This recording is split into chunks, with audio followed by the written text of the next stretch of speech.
Greetings, humans. You have entered the Command Zone, your destination for all aspects of Elder Dragon Highlander. Enjoy your stay. Hey everybody, welcome back to another episode of The Command Zone. I'm your host, Jimmy Wong, with my co-host. How's it? It's Josh Lee Kwai. And we have a very special guest on today. Introduce yourself. Hi, I'm Brian David Marshall. I'm the Pro Tour historian, and I write the column The Week That Was, and I'm a commentator on the Pro Tour. And an all-around awesome dude. I think I see you more than I talk to my parents these days because it's through coverage and all this other stuff. It's great. It's great. You and Marshall and not creepy at all. Not creepy at all. No, it's true. Super excited to have you, BDM. Yeah, we're big fans, and you do so much in this community. So it's great that you come on our show and talk a little bit about EDH. Mm-hmm. Do you want to talk a little bit about? Well, first off, your role as the Pro Tour historian / commentator and writing the column and how you got involved with Magic, briefly? Oh, sure. I mean, I've been involved with Magic for about as long as Magic's existed at this point. Got involved with Magic just as a player around the release of Unlimited. Started running Magic tournaments just past the 20-year anniversary of the first Magic tournament I ran in New York City. Nice. Which was November 12th, 1994. We gave away a set of Arabian Nights. Oh, that'd be good to win. Yes. We allowed people to pre-register with internet email for our tournament. Oh my gosh, you were on the cutting edge. You guys were on the cutting edge. We were. We're ahead of some Grand Prix, Yeah, to this day. Yeah. 95 started a store called Neutral Ground here in New York. Kind of the first of its kind. It was a tournament center. So it was instead of being a store where you go play games, it was a place where you played games that also had a store. So we were a 5,000 square foot tournament center in Manhattan, up on the fourth floor. We had some of the game's greatest players come through our doors. Multiple Hall of Famers: Steve O'Mahony Schwartz, Zvi Moshowitz, John Finkel. Going to be forgetting people. I might have heard of Finkel. Yeah. Darwin Castle, Rob Doherty, Dave Humphreys would come down from Boston to try to steal our PTQ slots all the time. Oh, nice. So it was it was a pretty big deal. Did that up until the early 2000s when I sold the store to move on to other things which were more creative. I was invited by Aaron Forsyth to write for the website. Yep. Daily MTG. Mm-hmm. Yeah, Daily MTG. Started writing for the website. Was playing at a couple Pro Tours that I did not do very well at. And someone was like, hey, do you want to do coverage? Started doing coverage. What year was that? That was 2002, 2003, 2002, I think. So you've been doing coverage for I've been about 12 years now. Yeah. Wow. Yeah, I was doing coverage for my own events before that on the Neutral Ground website. We used to run something called the Grudge Match. And so, been doing that, been around the game and been a student of the game for a long time. And when the Pro Tour Hall of Fame was created in 2005, I was a part of putting that together and sort of curating that institution, although it's not a physical place, but, really writing the profiles for all the players, finding, curating the stats and what it meant to be in the Hall of Fame, and really the historian title refers to people can you tell me what deck was played in this? No, that's not what I do. That's not what the historian part means. It's kind of you're not an encyclopedia, BDM. Yeah, it's a Google it, dude. Yeah. It's a slight misnomer. It really is basically the caretaker for the Hall of Fame. Very nice. Pretty, that's a pretty important job, pretty prestigious. I mean, you really... And it's my favorite part of the year is actually getting to introduce these players that I've been watching play, be part of the presentation of them getting their Hall of Fame rings and showing them this little short film that we make for each one of them. Favorite part of the year for me. Very cool. I've seen some of the video of the induction ceremonies online. You can definitely find them on YouTube. They're pretty cool. So BDM, what is your Twitter account, just so people know? At Top 8 Games. Nice. And that's the number 8, not spelled the number out. 8, T-O-P, the number 8 Games. Nice. Who is Top and why did he eat games? Oh, he's hungry. He's a hungry Games hippo. Dean? Did he eat Games Dean? Yeah. He did. Please do not follow Top 8 James. It is Top 8 Games. And let's talk about something exciting you've got going on. You've got a Kickstarter campaign going on. Yes. Yeah. And this will definitely interest Magic fans. Yeah. So this is a game called Emergence Genesis. Emergence is a superhero universe I created before I was actually involved with Magic. I had a comic book publishing company, and I wrote and edited comics. And so this is a fusion of the two great passions in my professional life, which is gaming and superhero comics. And we created this universe of characters. The characters have these superheroes lend themselves so well to gaming mechanics. Oh yeah, absolutely. Right. Like the idea of class. So we have 4 classes of superheroes. Superheroes who can create things from other things, so like shape fire into physical objects. Mm-hmm. Characters who are super strong, characters who have speed-based powers, and characters who have psionic-based powers. Right. So right. like mental acuity, and the ability to control people's minds and stuff like that. And so we built this game where you play as a superhero, an emergent, with one of these 4 classes of abilities, and you try to acquire cards that will let you use your powers most efficiently. And what's great about it is a lot of the card game, the deck building games that have come out in the past, you're trying to build this deck and like hit a goal. Mm-hmm. Like you're like, I've now done, I've jumped through this many hoops, right. I win. Dominion's like, I've gotten this many victory points. Correct. And so this game does not care about victory points. The only points it cares about are the life points you are beating out of your helpless opponents. Nice. So you actually get to have combat. Yeah. Yeah. It's 2 to 4 player game. It's absolutely at its best played with 4 players. Nice. Mm-hmm. And, it's like, very much like a Commander game in that sense of, you're all sitting around the table and trying to, beat everyone else while not leaving yourself vulnerable. Right. And are there politics and social dynamics and things like that? Absolutely. Awesome. Absolutely. And, all the art's gorgeous. It's, like I said, just this really gorgeous comic book artwork by professional superhero comic book artists. Yeah, the art looks great. Yeah, looking at it on the fantastic. Kickstarter page. Yeah. It's got a lot of flavor. It sounds kind of like a conspiracy draft almost. a little bit of conspiracy in there, yeah. I say that because I love conspiracy drafts. So. Yeah. No, it's definitely its own thing, and it's true. Each of the characters you play has their own unique sort of base power. So, there are characters that let you draw extra cards, that only you can do because you're that character, or let you destroy cards that are in play and, generate an effect from that, or draw extra cards. So, yeah, each character has this very unique superpower that manifests itself in some sort of card mechanic. Right. That's exciting. I like that, everyone sort of represents their own world. Yeah. And having I think 4 is a really great number for multiplayer. I think 4, 5, and 7 are these sort of magical numbers that work really well.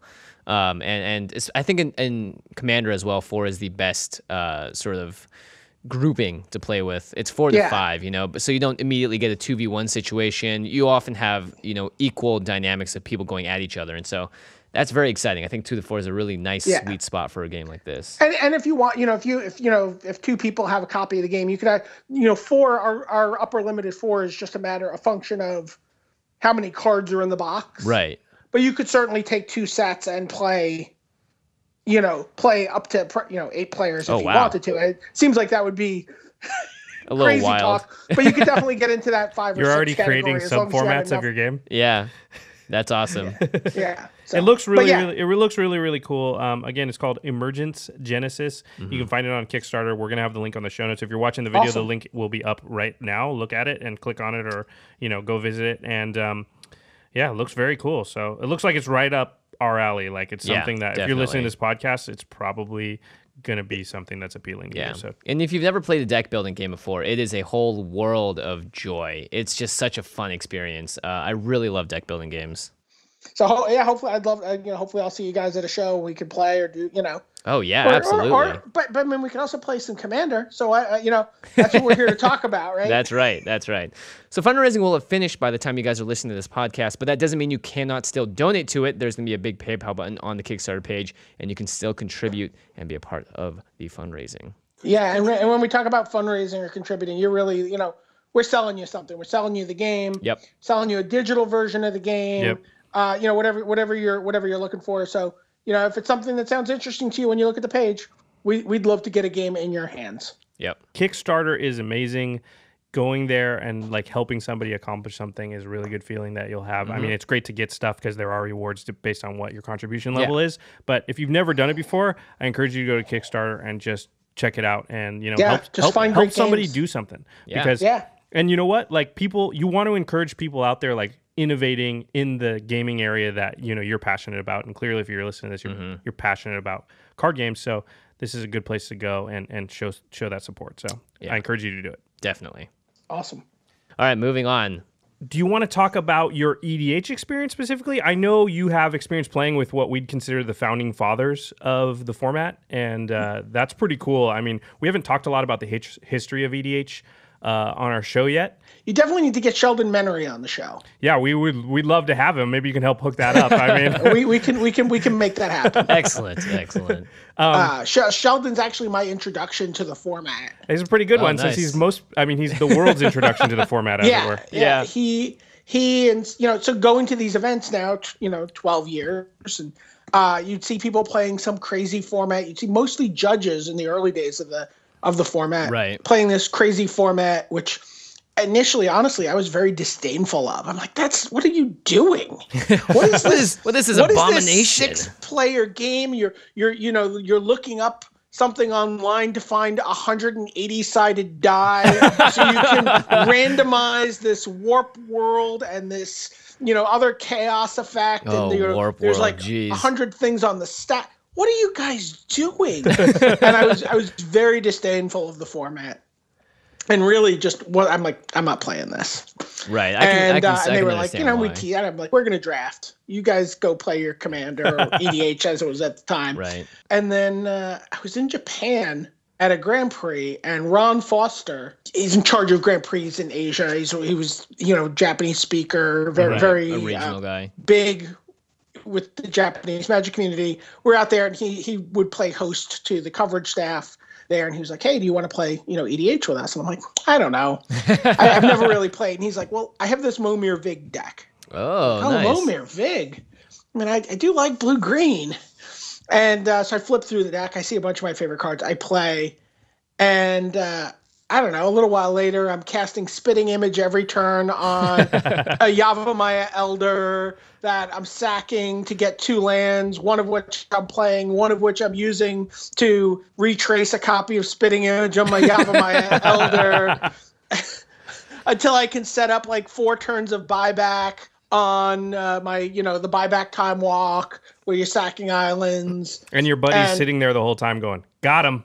Got him. Yeah. No, he got me. So you're saying you like to play with power? I like blue green. Yeah, honestly, I mean that's really my thing. I'm wearing a Sim T-shirt even right now as we're talking. For just happened to be because that's mostly what I wear. So yeah, I got second. I immediately built my version of the Momir Vig deck, which was my introduction to the format. Mm-hmm. And built my version of it, so I was like, oh, what is he? Why is this here? The same thing everyone says when everyone looks at a commander deck. Yeah, like, why are you playing with this card? Why aren't you playing with this card? And I built my, this card version, and I still have that deck built to this day. I have a custom altar of my commander that Eric Klug did. Oh, nice, I have this, I have the whole deck, not tricked out crazy, but I've got a lot of really nice foils in there, and Grand Prix stamped cards, and I'm constantly tweaking it and tuning it, and that was my introduction to the format, and I have about 4 decks now. Oh yeah, nice. 4. Wow. Yeah, that's a good amount. I like to say that I don't think somebody's actually an EDH player until they have at least 2 decks. Yeah, so yeah. You're well into it now. Yeah. Oh yeah, no, I'm collecting. I have a stack of cards for a 5th deck. That I need to get down from about 300 cards down to 99. Yeah. Oh, I have stacks on top of my dresser, and they're like about 9 like stacks of 300 or 400 cards that like, well, that's going to be a deck eventually, and that's going to be a deck eventually, and that'll be a deck eventually. Yeah, I'm building a Brago deck right now. Oh, nice. Yes, that's number 5. You got to get Marshall to build a second deck because then he can I be know a true Marshall EDH player. is quite attached to his Animar deck though, so He doesn't have to do anything. He can keep that one. He just needs he another is one. excellent. He has actually. Should anything happen to me, you know how people do make arrangements for their kids if they should die, they select some. If anything should happen to me, he is actually knows that he's supposed to take care of my Sidisi deck. Wow, So, that is an honor. He actually did brag to me that he helped you build it. So Yeah. Marshall, if you're listening, sorry I let that out.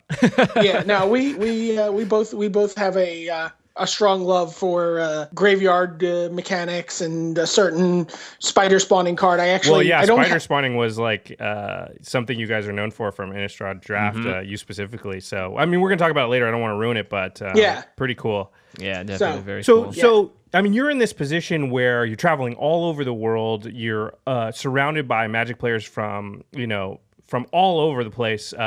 People you don't know. Do you get to play a lot of EDH in those circumstances? Yeah, I play quite a bit. I probably play, at like an event like Worlds Week, which I was just at. I probably played.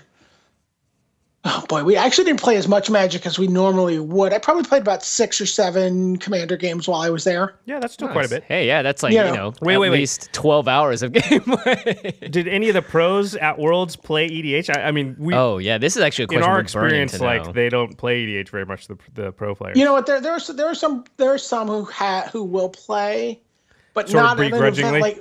Not even begrudgingly. Like I've definitely. My Momir deck is pretty sweet, and it does a lot of stuff, and it's really unassuming. I think if you look at it in terms of being a power deck, it's got like probably 5 or 6 cards that are just able to take over a game, but like it's all just like play this card, put an extra land into play, draw extra cards. It's all just like incremental advantage all the time. Yeah. Lots of 2-4, and so I'll be playing that. And, you'll see. We got Dave Williams into Commander. Ooh, wow, really? He was watching. Sheldon and Scott were working on him for a while. And then he was watching me play with my deck, and he was like, "Oh, this is sweet. This is sweet." See, it's like I could only dream of this. I get it. It all makes sense now. Because it's sort of like an all-star game, right? Like it's like these are my favorite. When you build a Commander deck, it's not just because you have some degenerate thing you want to do with a Commander. It's, I mean, for some people that's what they. Yeah, for some people that's what they. But really, certainly for me. No, I think it's majority in this case for sure. I want to play with these cards that I love, these strategies that I love. Yeah, these things you remember from before, and these cards that give you a good sense of nostalgia. Yeah, I think a lot of people build decks that way. I mean, there's a ton of Simic cards now, but at the time that I got started with Momir, it was really not a ton of stuff. So like being able to put together a deck that was, blue-green, which was something I sort of self-identified as a Magic player through my whole career. It's kind of always where I've gone. I was like, oh, I'm going to play with all my favorite blue-green cards. I had, and there's been a ton of cards that have rotated in and out, but Coiling Oracle. It's probably like the first card that went in there, but also all the, I have people like, because I have Wall of Blossoms, Carven, Caryatid, and Jungle Barrier all in that deck, right? It's like walls that draw me a card, or you make mana, attack someone else. I'm fine here. I'm going to send you guys in another direction, and I'm just going to sit here and craft my hand. Leave me alone. Yep. That's how I start, I think, every EDH game, which is just like, just look the other way for a couple of turns. Just don't even worry about it. Right. Now, I think that's a big thing when building, especially your first or second. Like my Tim deck that I talk about all the time, but we haven't broken down, is basically like a callback to when I very first started playing Magic, and Prodigal Sorcerer was like this awesome card. Still is. Yeah, I was just going to say. Yeah, and so, the idea of building an EDH Tim deck was very much just a nostalgia exercise for me.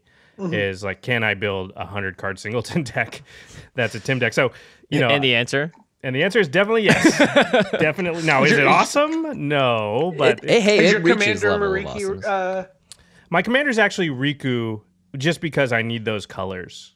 Because I need blue and red for sure for all the pingers, and then and then I need Josh builds in a very specific way, which is usually not actually based around the commander half the time. Not usually, half the time I'd say. About half my decks, the commander's just allowing me to play colors because I'm like you, BDM. I want to play my favorite cards, you know. And my favorite synergies, and you know, I don't. Colors. And I don't always care what the commander's doing as long as he's letting me build. You know, I just using it as a 99 card constructed deck. Sure. So when you've come into contact with, you know, playing with strangers and stuff, I know we talked earlier that there's, you know, the subject we're going to go into is power level etiquette, and it's probably the most discussed thing about the format, or the most controversial thing, or the thing we get asked the most. Yeah, I think it's definitely the first thing that comes up when someone has an objection to the game. It usually has to do with something about this or surrounding the idea of what this is going towards. Right. So, and it was something you brought up, BDM, and something you wanted to talk about. And, you know, I think you specifically mentioned that when you're playing with people you don't know, it can be a real moving target as far as like what the power levels of everybody's deck is, or what the power levels of their deck is expected to be. Right. Right. So, well generally you're going to play with a right? I assume you guys play with the same people for the most part, right? In general, yeah, I'd say EDH people have a play group they play with. Right. You know, Jimmy and I, as we've started to do the cast and we've become part of the community, we've played with a wider array of people, and we'll be at the GP and people will come and want to play and things like that. And we've definitely become more exposed to what you're talking about, which I'm assuming you're exposed to all the time, which is, you know, being around so many different groups of folks. Is just this, like, you don't know. Like, you sit down and everybody's like, you got a commander deck, you pull it out, and it's like, dude could be running something that literally will kill you in 3 turns or destroy your land on turn 4. And this other guy that's at the same table could be playing something where, like, he doesn't even really know have a win condition in the whole deck because he doesn't care about that. Right. You know. And so it's one of those things that I think it can cause a lot of frustration. What has been your experience with, you know, power level etiquette, you know, in the groups that you've run in? So I got, you know, I built that Momir deck. I play, and I'm like, all right, Scott, Sheldon, guys, I'm ready to come play with you guys. You know, I'm ready to get in a game, and we play. And with the guys that like it popularized the format, no less. Yeah. And you know, and I played, and I'm like, oh, haha, and I'm gonna do this thing now, and I'm gonna, you know, play a Primeval Titan. I'm gonna go get a, you know, Mosswort Bridge and a you know whatever, and now I'm gonna, you know, tutor a card under my Mosswort Bridge. Okay, I'm gonna play the card from my Mosswort Bridge. I'm gonna attack with my what you call Primeval Titan. I'm gonna pick up my Mosswort Bridge with my Simic Growth Chamber that I get with my guy, you know, and I do all this stuff, and then a turn later I've got everyone locked under Brine Elemental and Vesuvian Doppelganger. Right, and they're just... Right.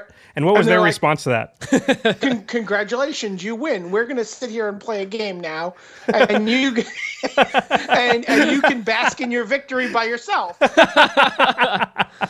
Very interesting. Right? It's you know, that situation is like super common, especially when people enter the format, especially when they're pros or spikes or people that are good at Magic, you know, or just have had enough time to research the meanest thing they can, or just the most, you know, the biggest they can go, you know. Right. Yeah, it's just the natural way to go, right? Is to just make the most powerful thing you can make. Heck yeah. Right. Because that's what seems fun about the format at first. That's what it seems like you want to do.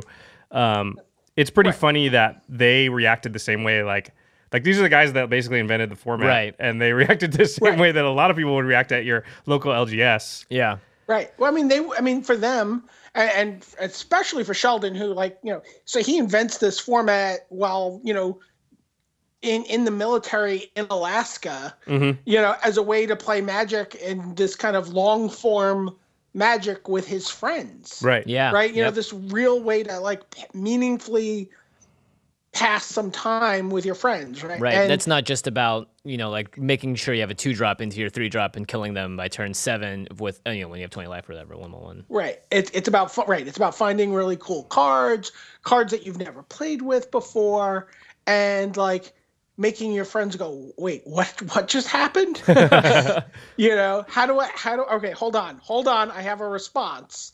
Right? Yeah. Right.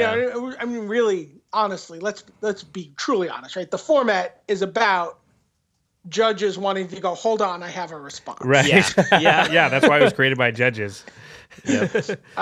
So, I mean, for me, I've been sort of, I'm like, oh, okay, I get it. I need to sort of recalibrate my brain a little bit. Mm-hmm. And, even to this day, if I really get mad at someone, I can just kind of win with my Momir deck. Right.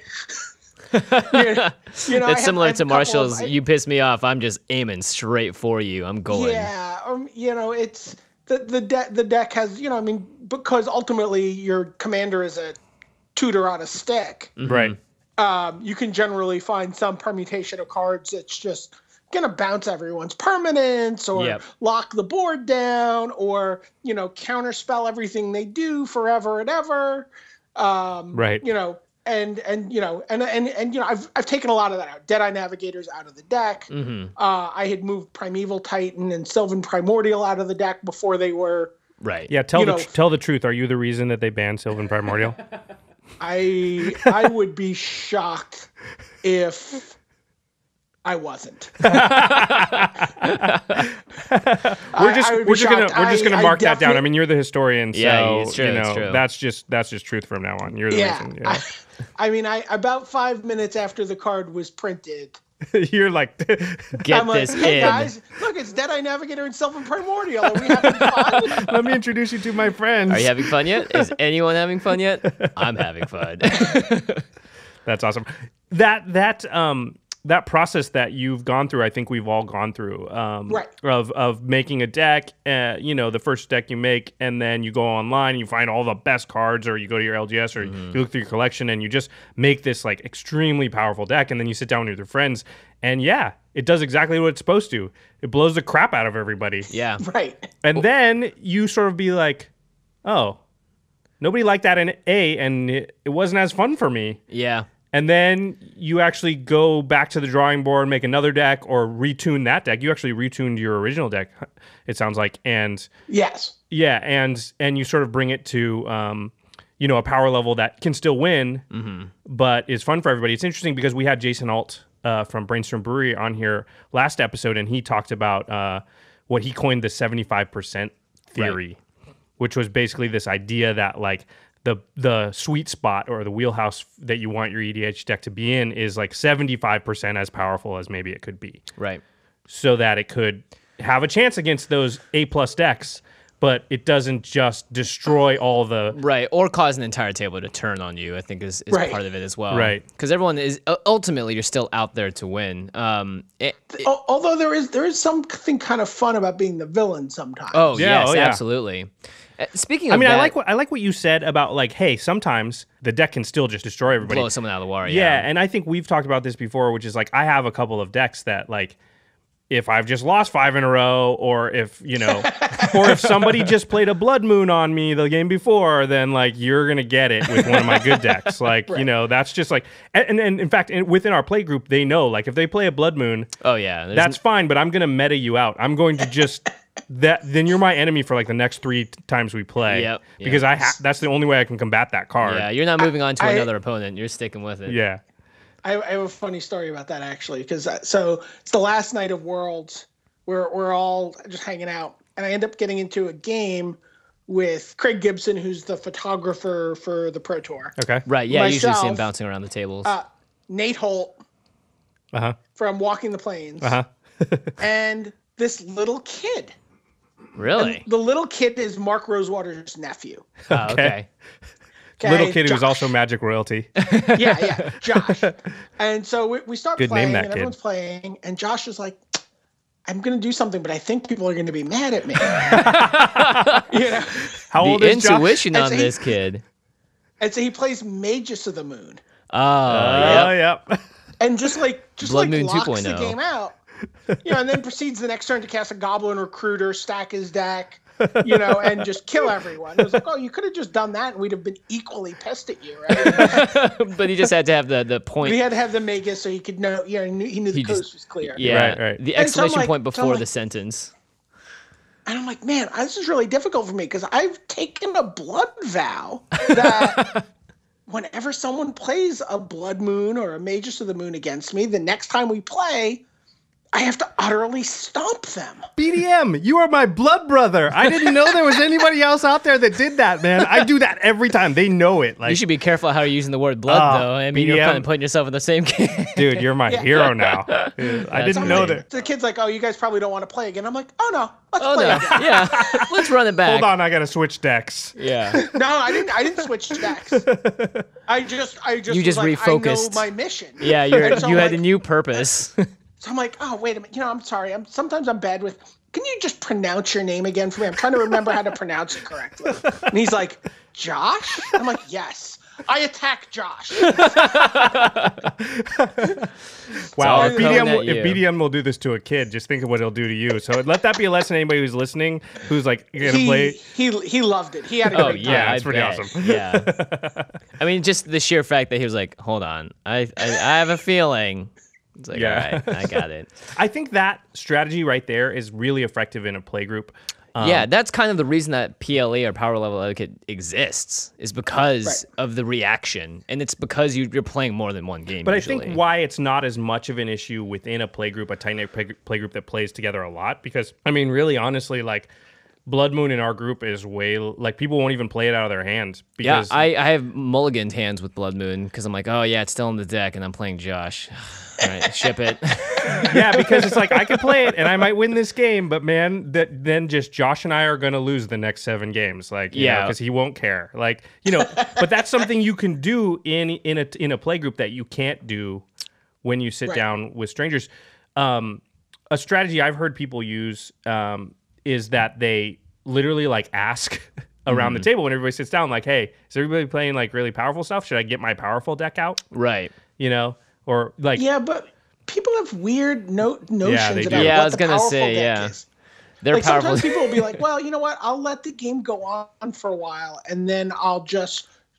start chaining together time walks and, attacking with Narset. Right. And, it's like, I mean, it's just because you don't do anything for a few turns doesn't mean your deck's not the powerful deck. Just because you let the game go to turn 11 doesn't mean that your deck's less powerful. I'm calling out Blake Rasmussen here from Daily MTG. Blake he PR. He has a lot of different decks, but he's the Time Walk guy in our group. Do you know what I mean? He loves Time Warp, Time Stretch, everything. It is such a beautiful feeling, though.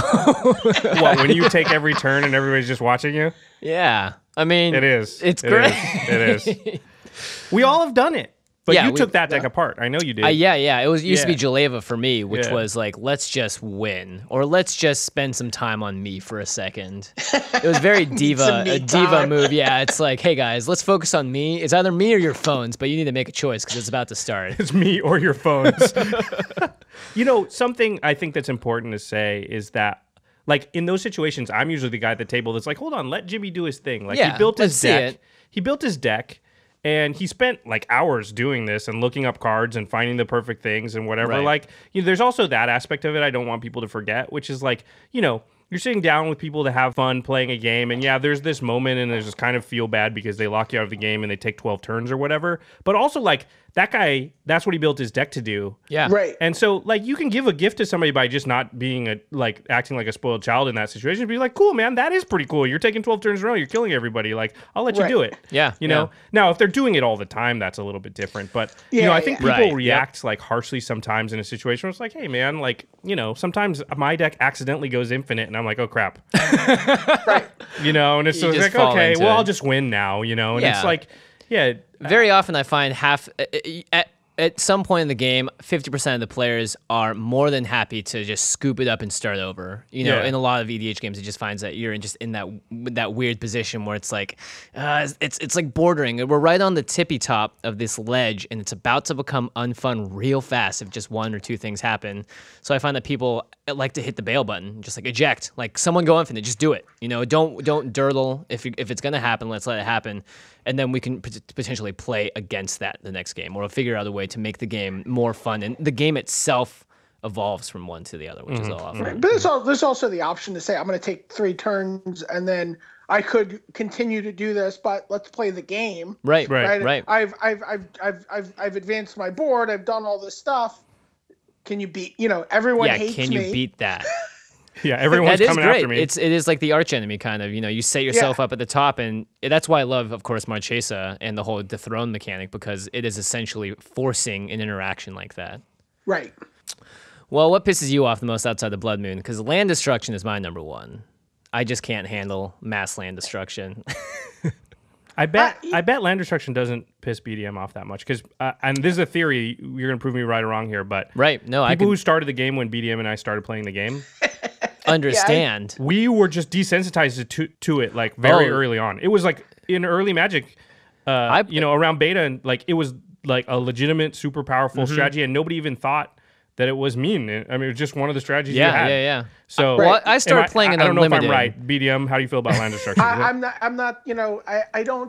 I don't mind land destruction. Yeah. See. It's not always super fun, but I've definitely played Willbender in all my blue decks just so I can send a Dust Bowl back at itself. Yeah. Nice. There's nothing quite as fun as that. Willbender does have that amazing. He used to be the only morph you would ever play in an EDH deck, and now that Khans is out, I think that's changed a little bit. Man, I my blue decks generally have 4 or 5 morphs. Oh, excellent. BDM's a sneaky guy. I've got the Brine Elemental, I've got the Shapeshifter. Oh, yeah. I'll try to get Fathom Seer in there whenever possible. And you're throwing Ixodron in so everyone else can join the fun, right? Oh, yeah. Ixodron. Ixodron is my favorite. Oh, God. People just don't even know still. Like that card exists. It's in the new monocolored. They have to read it. They're like, all right, so if I kill Ixodron, my creatures turn back. Nope. Sorry, man. It's funny that I despise land destruction, but I'm all about Ixodron. Ixodron doesn't actually destroy anything. Yeah, exactly. Well, it does destroy something. It's called your dreams and hopes. It is amazing. I mean, if you ever played against the Sliver deck. Oh, yeah. With Ixodron, they're like, this is awesome. I've got everything going. Next turn, I untap and I steal every creature in the game. And you're like, Ixodron.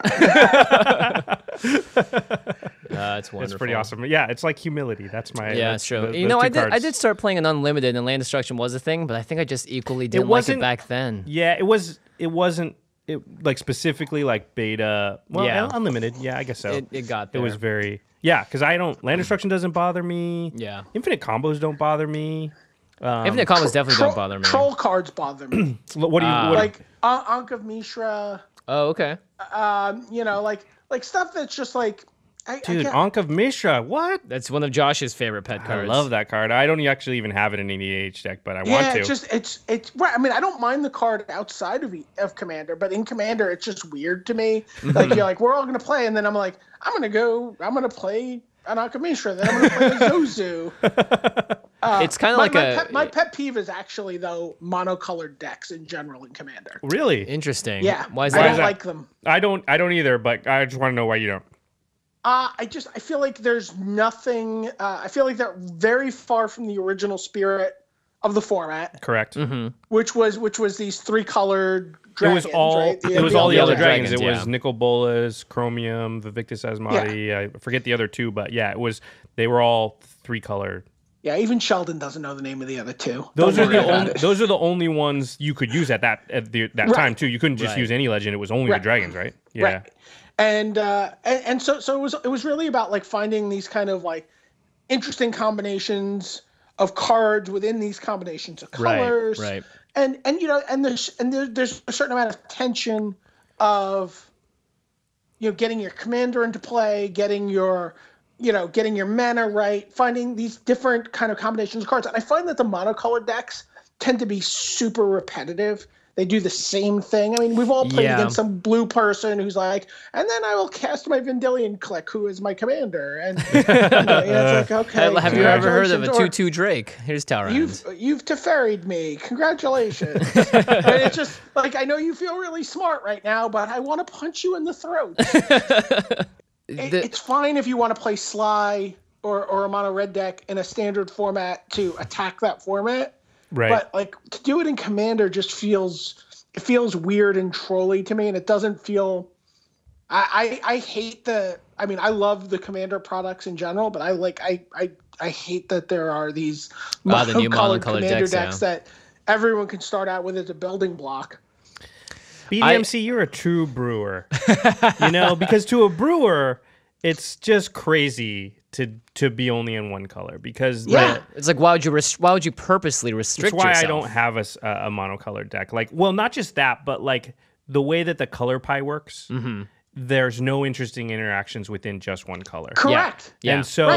And so, this is well known. I'm not enlightening anyone out there that you're a true brewer, but it's very. I totally understand it. And I do get why people. I think the number one thing I will say about monocolor decks is if you're new to the format. Absolutely. It isn't. Yeah, it is a good entry point, and Yes. the consistency and the fact that you are limited to certain things definitely, I think, helps out someone that may be overwhelmed initially by all of the different interactions. Yes. Being able to control what's going on your own board does help out a lot. But yeah, I can definitely see where you guys are coming from. I'm smiling because I have one mono red deck, and it is my Chaos / Kiki Jiki / I just want to have It's a really good deck actually, and mono red up until recently was definitely the weakest of the colors. Right, so, yeah. Chaos Warp is like, it's all-star, and that says a lot. Yeah, it just doesn't have a whole lot of stuff that it's of all the colors, it's the most narrow. Yeah, absolutely. So it has the biggest weakness of any of the monocolors. So Goblins would disagree, but moving on. So I do like the Ashling deck.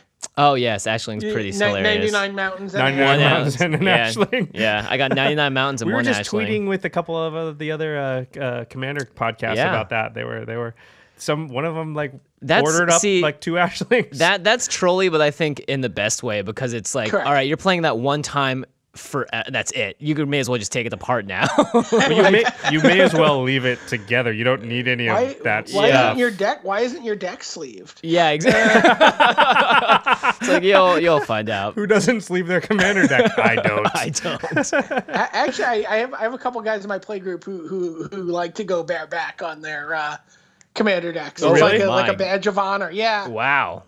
That's great. That does bring back sort of that playground feel of when I first started playing Magic, whereas like your cards are going on the dirt and on the grass. You don't care. You're just playing. I mean, we used to put rubber bands around ours. Oh God, just think about that now. I haven't told this story on the podcast, so I'll tell it now really quick because this is going to make people cry. But I fell out of Magic for years and years and years, and I taught my nephew how to play a few years back and came back to the game, and I realized at that point, like, holy cow, these cards are worth a lot of money because I was taking my nephew to the cards shop, and in particular, Dual Lands. Yep. I looked at it and I was like, these are worth $100+.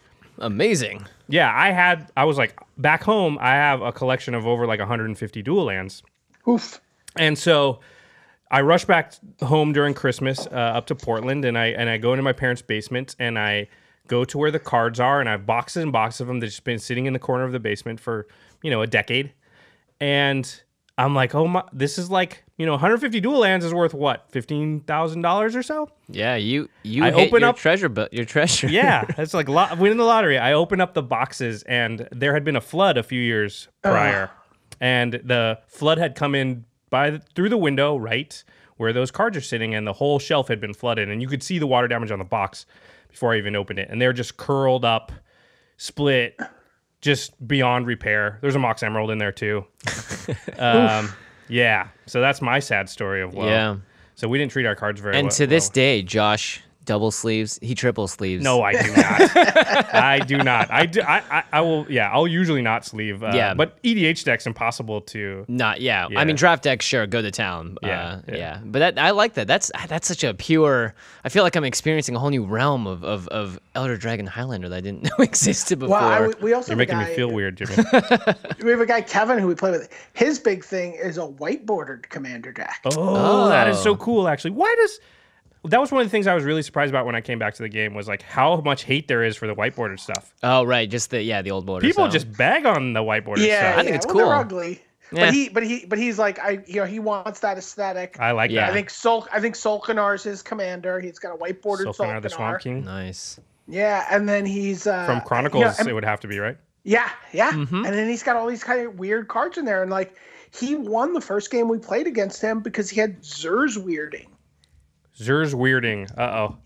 Ice Yes, Age something? you need to go look this one up. Probably. Hold on. Let's let Jimmy look it up. I'm Jimmy, guessing use it's your Z skills. or Zer's weirding. Oh boy. 3 in the blue for an enchantment. It looks like there's Ice just a Age, right? weird naked guy on the 6th edition one. Players play with their hands revealed. Okay. Oh, yeah, I Whenever know. a player would draw a card, instead reveal it. Any other player may pay 2 life. I have to this put in that my card chaos deck. into its owner's graveyard. If no one does, that player then draws the card. That's So you just pay 2 life every time somebody draws a card? that is Anybody can do it? certainly a weirding. Yeah. If that that's Yeah, and he had I think he had an ivory tower in play, so he's gaining life. So he had the ability So you to just just really just punish everybody. punish And then he had anyone. all these ways to get cards into his hand that wasn't card drawing. Right, like look at or like different reveal wording. the top card of your library. If it's Put it this, into you your can hand. Put it in your hand. Yeah, Yeah. that kind of stuff. Oh, that's actually awesome. I like that. It was. I it like was this, Kevin. Yeah, it was insane. He had like a force field. He's like, well, I'm like, why are you playing with force Force field? field. He's like, I have a white bordered force field. That's why. White bordered EDH deck. Oh man, Kevin, you spark of inspiration. Yeah. My mind's already going. That's pretty awesome. That's pretty awesome. So, moving back to our PLE EDH Sure. discussion with BDM. It's a lot of acronyms. Yeah, lots of them.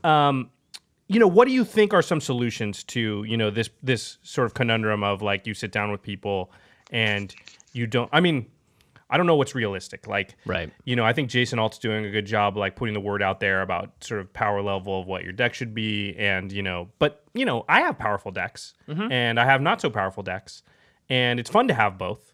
And I don't blame people for having both. It's just when you sit down at a table, how do you know which one to pull out, and how do you know which one everybody Right. else is going to pull out? It's kind of a problem, and it's an issue with the format. It's definitely something.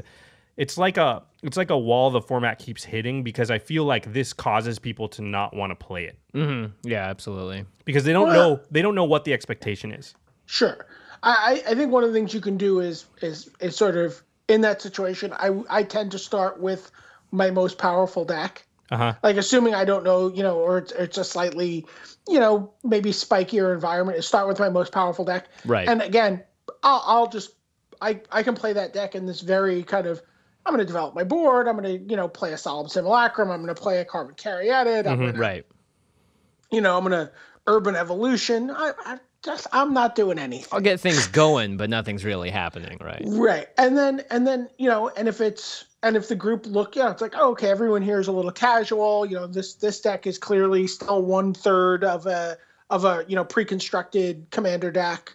And this guy's just is playing a Cobalt theme deck. And then you just say, okay, well, I'm going to play, I'll play to the table. And if people are going to be spiky, then, then you start taking some extra turns. Yeah.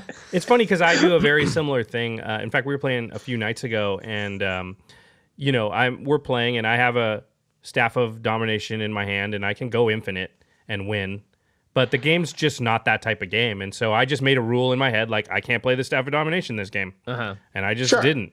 And at the end of the game, achievement unlocked. It popped up. You got some gamer points. No, but that was just like something just a rule I made, because that's just not the kind of game I was in, and I didn't want to turn it into that game. And I was just like, okay, I'll just this card just doesn't exist, and that's fine, And I held it in my hand the whole game, and I just wasn't, I just couldn't play it, and the game was fun. We went 20 turns, and somebody eventually won. It wasn't me, but everybody got to try and do stuff, and nobody had a crazy powerful deck, and so it worked out good. And I think that's something people don't do enough, which is like, you can do stuff, Right. but do you really want to? Because the response to it, not just people getting angry, but is going to be like, oh, well, then they pull out their powerful decks the next game, and like you can. Right. Do you really want to escalate the situation? See, now the thing that always throws me off about that is because, of course, not everyone's going to do that. Like you said, in fact, I think more people should do it, sort of the self-policing part of the format that you bring into it. The other problem is that you can sometimes find yourself in a position where you actually, you like by disabling yourself that much, you open yourself up to even huger gap of I'm going to get you completely out of this game or put behind just because one person, just wants to see the world burn or something. And so you playing like with Heath Ledger. Yeah, exactly. So you're like playing with fire essentially Right. if you're policing yourself, because you could take away something or just sandbag something for one turn that actually affects you in a way that makes the game unfun again. Here's something though, and I think people don't pay attention to this enough. EDH is not about cards. Mm-hmm. It's about interactions and social interactions. And if you play the game with that belief, then taking a card out of your hand shouldn't disable you very much at all. Right. Because my belief is like, I should be able to maneuver socially, politically, no matter what the cards in my hand are, to an advantageous position. Like that's what EDH is about to me. It's about the table politics. So taking that card out of my hand shouldn't hurt me that much. Right. I mean, yeah, you do need to play cards and to win, but you don't actually need to play very powerful cards to win, as long as you can get everybody else fighting each other and you're sitting off to the side. And if you didn't do those things, then you have yourself to blame, because you should have been able to manipulate people, because that to me is Right. what the game is about. That's more than the cards. That's like your 8th card in your hand Yeah. when you start the game. Yeah, and it's fun to cycle your cards and do all kinds of cool stuff. That's part of it. But Right. really, to me, is like, can I get that guy to kill that thing over there that I need him to kill, and can I get that guy to get mad at him for it and go and attack him without them even knowing? That to me is the major part of the game. Yeah. Yeah, I mean, for me, there is a deck component though. Like, I think each of my decks is built with some sort of, I don't want to say maybe a mission, but with a goal in mind. So With like a thesis statement. Yeah, thesis statement of sorts. A thesis, yeah, absolutely. My Momir deck is sort of I love Simic. I like doing all these fun things. I like drawing cards. I like going through setting up these kind of complex interactions where I'm going to eventually just have more mana and more cards than you, and eventually cast Praetor's Council and have 90 cards in my hand and win. Oh, you're one of those guys. I have a Lazav deck, which is completely about being on theme. Right? About being very demure. No, actually, it's just it's a mastermind deck. It's a crime deck. Oh. Right, so like everything, I had an altar done again by Eric Klug of Lazav to look like the cover from a famous crime novel that I love called The Man with the Getaway Face. Ah, very And nice. every single card in there, even the lands, have to be somehow tied to a theme of hard-boiled crime. That is awesome. Can you what are some of the cards in there? Batterskull goes in there, That's a right? good one. Yep. Underground River's in there, but Underground Sea isn't. Right. Because an Underground River feels more crimey to me. Yeah, that wow, I like the dedication so far. There's Stolen Identity. Mm-hmm. There's I don't have the deck in front of me, so I can't remember all the cards. But it's every single card in there. Undercity Informer's in there. That's awesome. So it goes on. It's a very demure deck. It's it has some powerful cards in there, but it's not super powerful. And it's really, to me, it's just about the big thing, Escape Routes is a card I love. That's a great one. So the dream is to set up the, abhorrent overlord, using the escape routes or, Deadeye Navigator is actually still in that deck because that actually makes a lot of sense. If the deck itself is not that powerful, then Deadeye Navigator is fine. It's just when he's you're doing, about it's the cards that are around him. And when he's driving the Faceless Butcher all around town, how can you complain about that, right? So that's like the mission for that It's awesome. deck. I have like just a stupid green-white Selvala deck that's just really just like, I'm just gonna play the biggest, dumbest, fattest thing every turn. It's just the Timmy deck. Yeah, it's just a Timmy deck, and if I win, I win. If not, whatever, I don't care. I'm just gonna every turn I'm just gonna play something big and dumb, and we'll all draw some cards, and we'll all have, Yeah. and it's whatever, right? It's kind of my most casual deck, and then I have my Sidisi deck, which is my all-in deck. Yeah. Right. It's like I'm gonna do this thing. It's built around this I want to build this draft deck that I love in Commander. I want to see if I can do that. It's pretty awesome.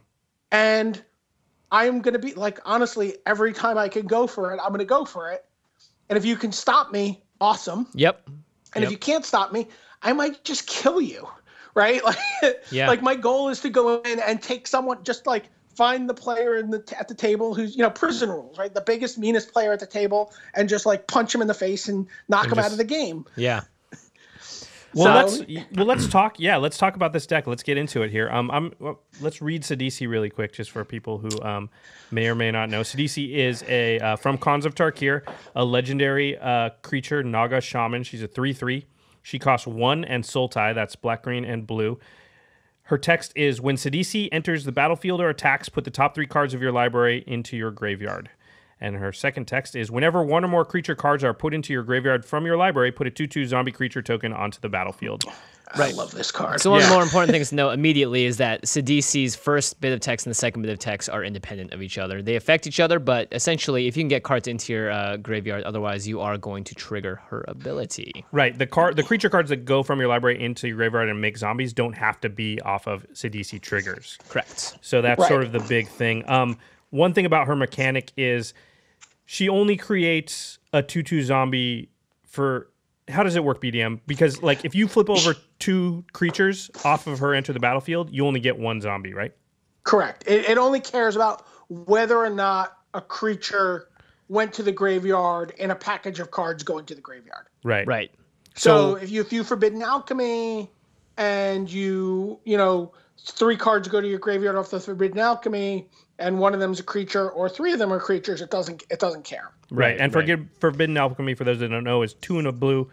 For an instant, it says, look at the top 4 cards of your library, put 1 of them into your hand and the rest into your graveyard, and you can flash it back. Correct. So it's kind of like, isn't it like Scout the Borders? Yeah. Without flashback? It's kind of like Scout the Borders. Scout the Borders only gets creature, It's right? a creature or land, But I'm just trying to use a card that's pretty recent. Right. It's actually very similar to Sultai Soothsayer. Right. Yes, there you go. Yeah, which is a 5 drop Except that it doesn't really mills the top 4 and you get 1. Yeah. Yeah. Well, now, however, if you do use an ability like like sacrifice a creature, not Altar of the Brood, well, that works too. But if you are doing it separately, so each instance is separate, then you will get multiple. Well, it has to be from your library into your graveyard. Yeah, so it can't be from play. Right. So it's not every creature card in your graveyard. Right. It has to be something that's from your library going directly into the graveyard. So, I mean, very powerful effect. It's not the type of effect I would generally say is completely broken and degenerate, though. No. Which is a great thing, a great place for a commander to be. Like, Sidisi doesn't feel like one of those commanders, and we've talked about a number of commanders that are super powerful and people come after you right away. This feels like a fair commander. Would you agree, BDM? On paper, yes. Now BDM went and tried to break her. Yeah. The thing I love about this is actually when Marshall was describing the deck to me, he's like, "You got to talk about this deck I helped him build." He actually he didn't even say the word Sidisi. He just said the spider spawning, which is a sorcery. Here, you want to read it, Jimmy? Yeah, spider spawning. It's 4 green. It's from Innistrad, and there was a draft deck that BDM is the. I don't know. Are you the inventor of it, or at least you're the main champion of it? Yeah, I think you and LSV wrote about it around the same time. I mean, I think a handful of people were drafting the deck. I know Sam Black was certainly drafting it. Sam Black, who's that? BDM, you invented it. Louis Scott Vargas. I mean, who are these people? Yeah. They are Pro Tour history. That's right. Historian. So spider spawning is 4 and a green for a sorcery, and it's put a 1/2 green spider creature token with reach onto the battlefield for each creature card in your graveyard, and you can flash it back for 6 and a black, which is 2 more than its original casting cost. So the fact that this is called the spider spawning deck, at least by Marshall, and I assume by you also, BDM, is my favorite thing about it, because it's. I mean, you built an EDH deck around a sorcery. Yeah, it's the coolest thing ever. We were talking about this deck for a while. I was like, man, like every time I played spider spawning in standard when it was legal. Was it good? I've played. Oh, yeah, it was really good. I mean, honestly, the Primeval Titans and the Frost Titans were probably the real stars. Yeah, but, definitely. Jeez, but not in your head. Yeah, and it was just it's just a card I really love, and we were talking about it for a while. And we're like, I don't know who the commander is, and we were talking about the different bug commanders because Sultai wasn't a word at the time. Wasn't a thing yet. Mm-hmm. And then when Sidisi came out, I was like, I'm just doing it. That's it. And, yeah. It's almost like somebody at Wizards like bugged the room you guys were in. Or like BDM. Is that an unintentional pun? I like it. Yeah. It's definitely, believe me, they don't want to give me more good cards to play with. That is definitely the opposite of their goal. So can you talk about some of the issues, when you're constructing an EDH deck around something that's not a legendary creature? I mean, CDC's great, but spider spawning was where the idea came from. Like, right. CDC just is a vehicle for that. And she synergizes. But anyway, go ahead, BM. Yeah, I mean, what's really sweet about it is because it has flashback. I mean, this is what made the card so cool in Innistrad was you didn't need to draw the card. Right. Mm-hmm.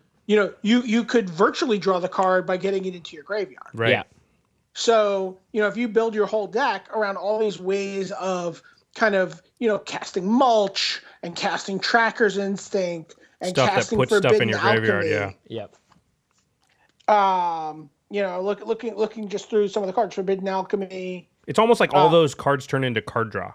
Yeah. Right. When you start treating your bin as a second hand, then you are truly attaining the most value. Right.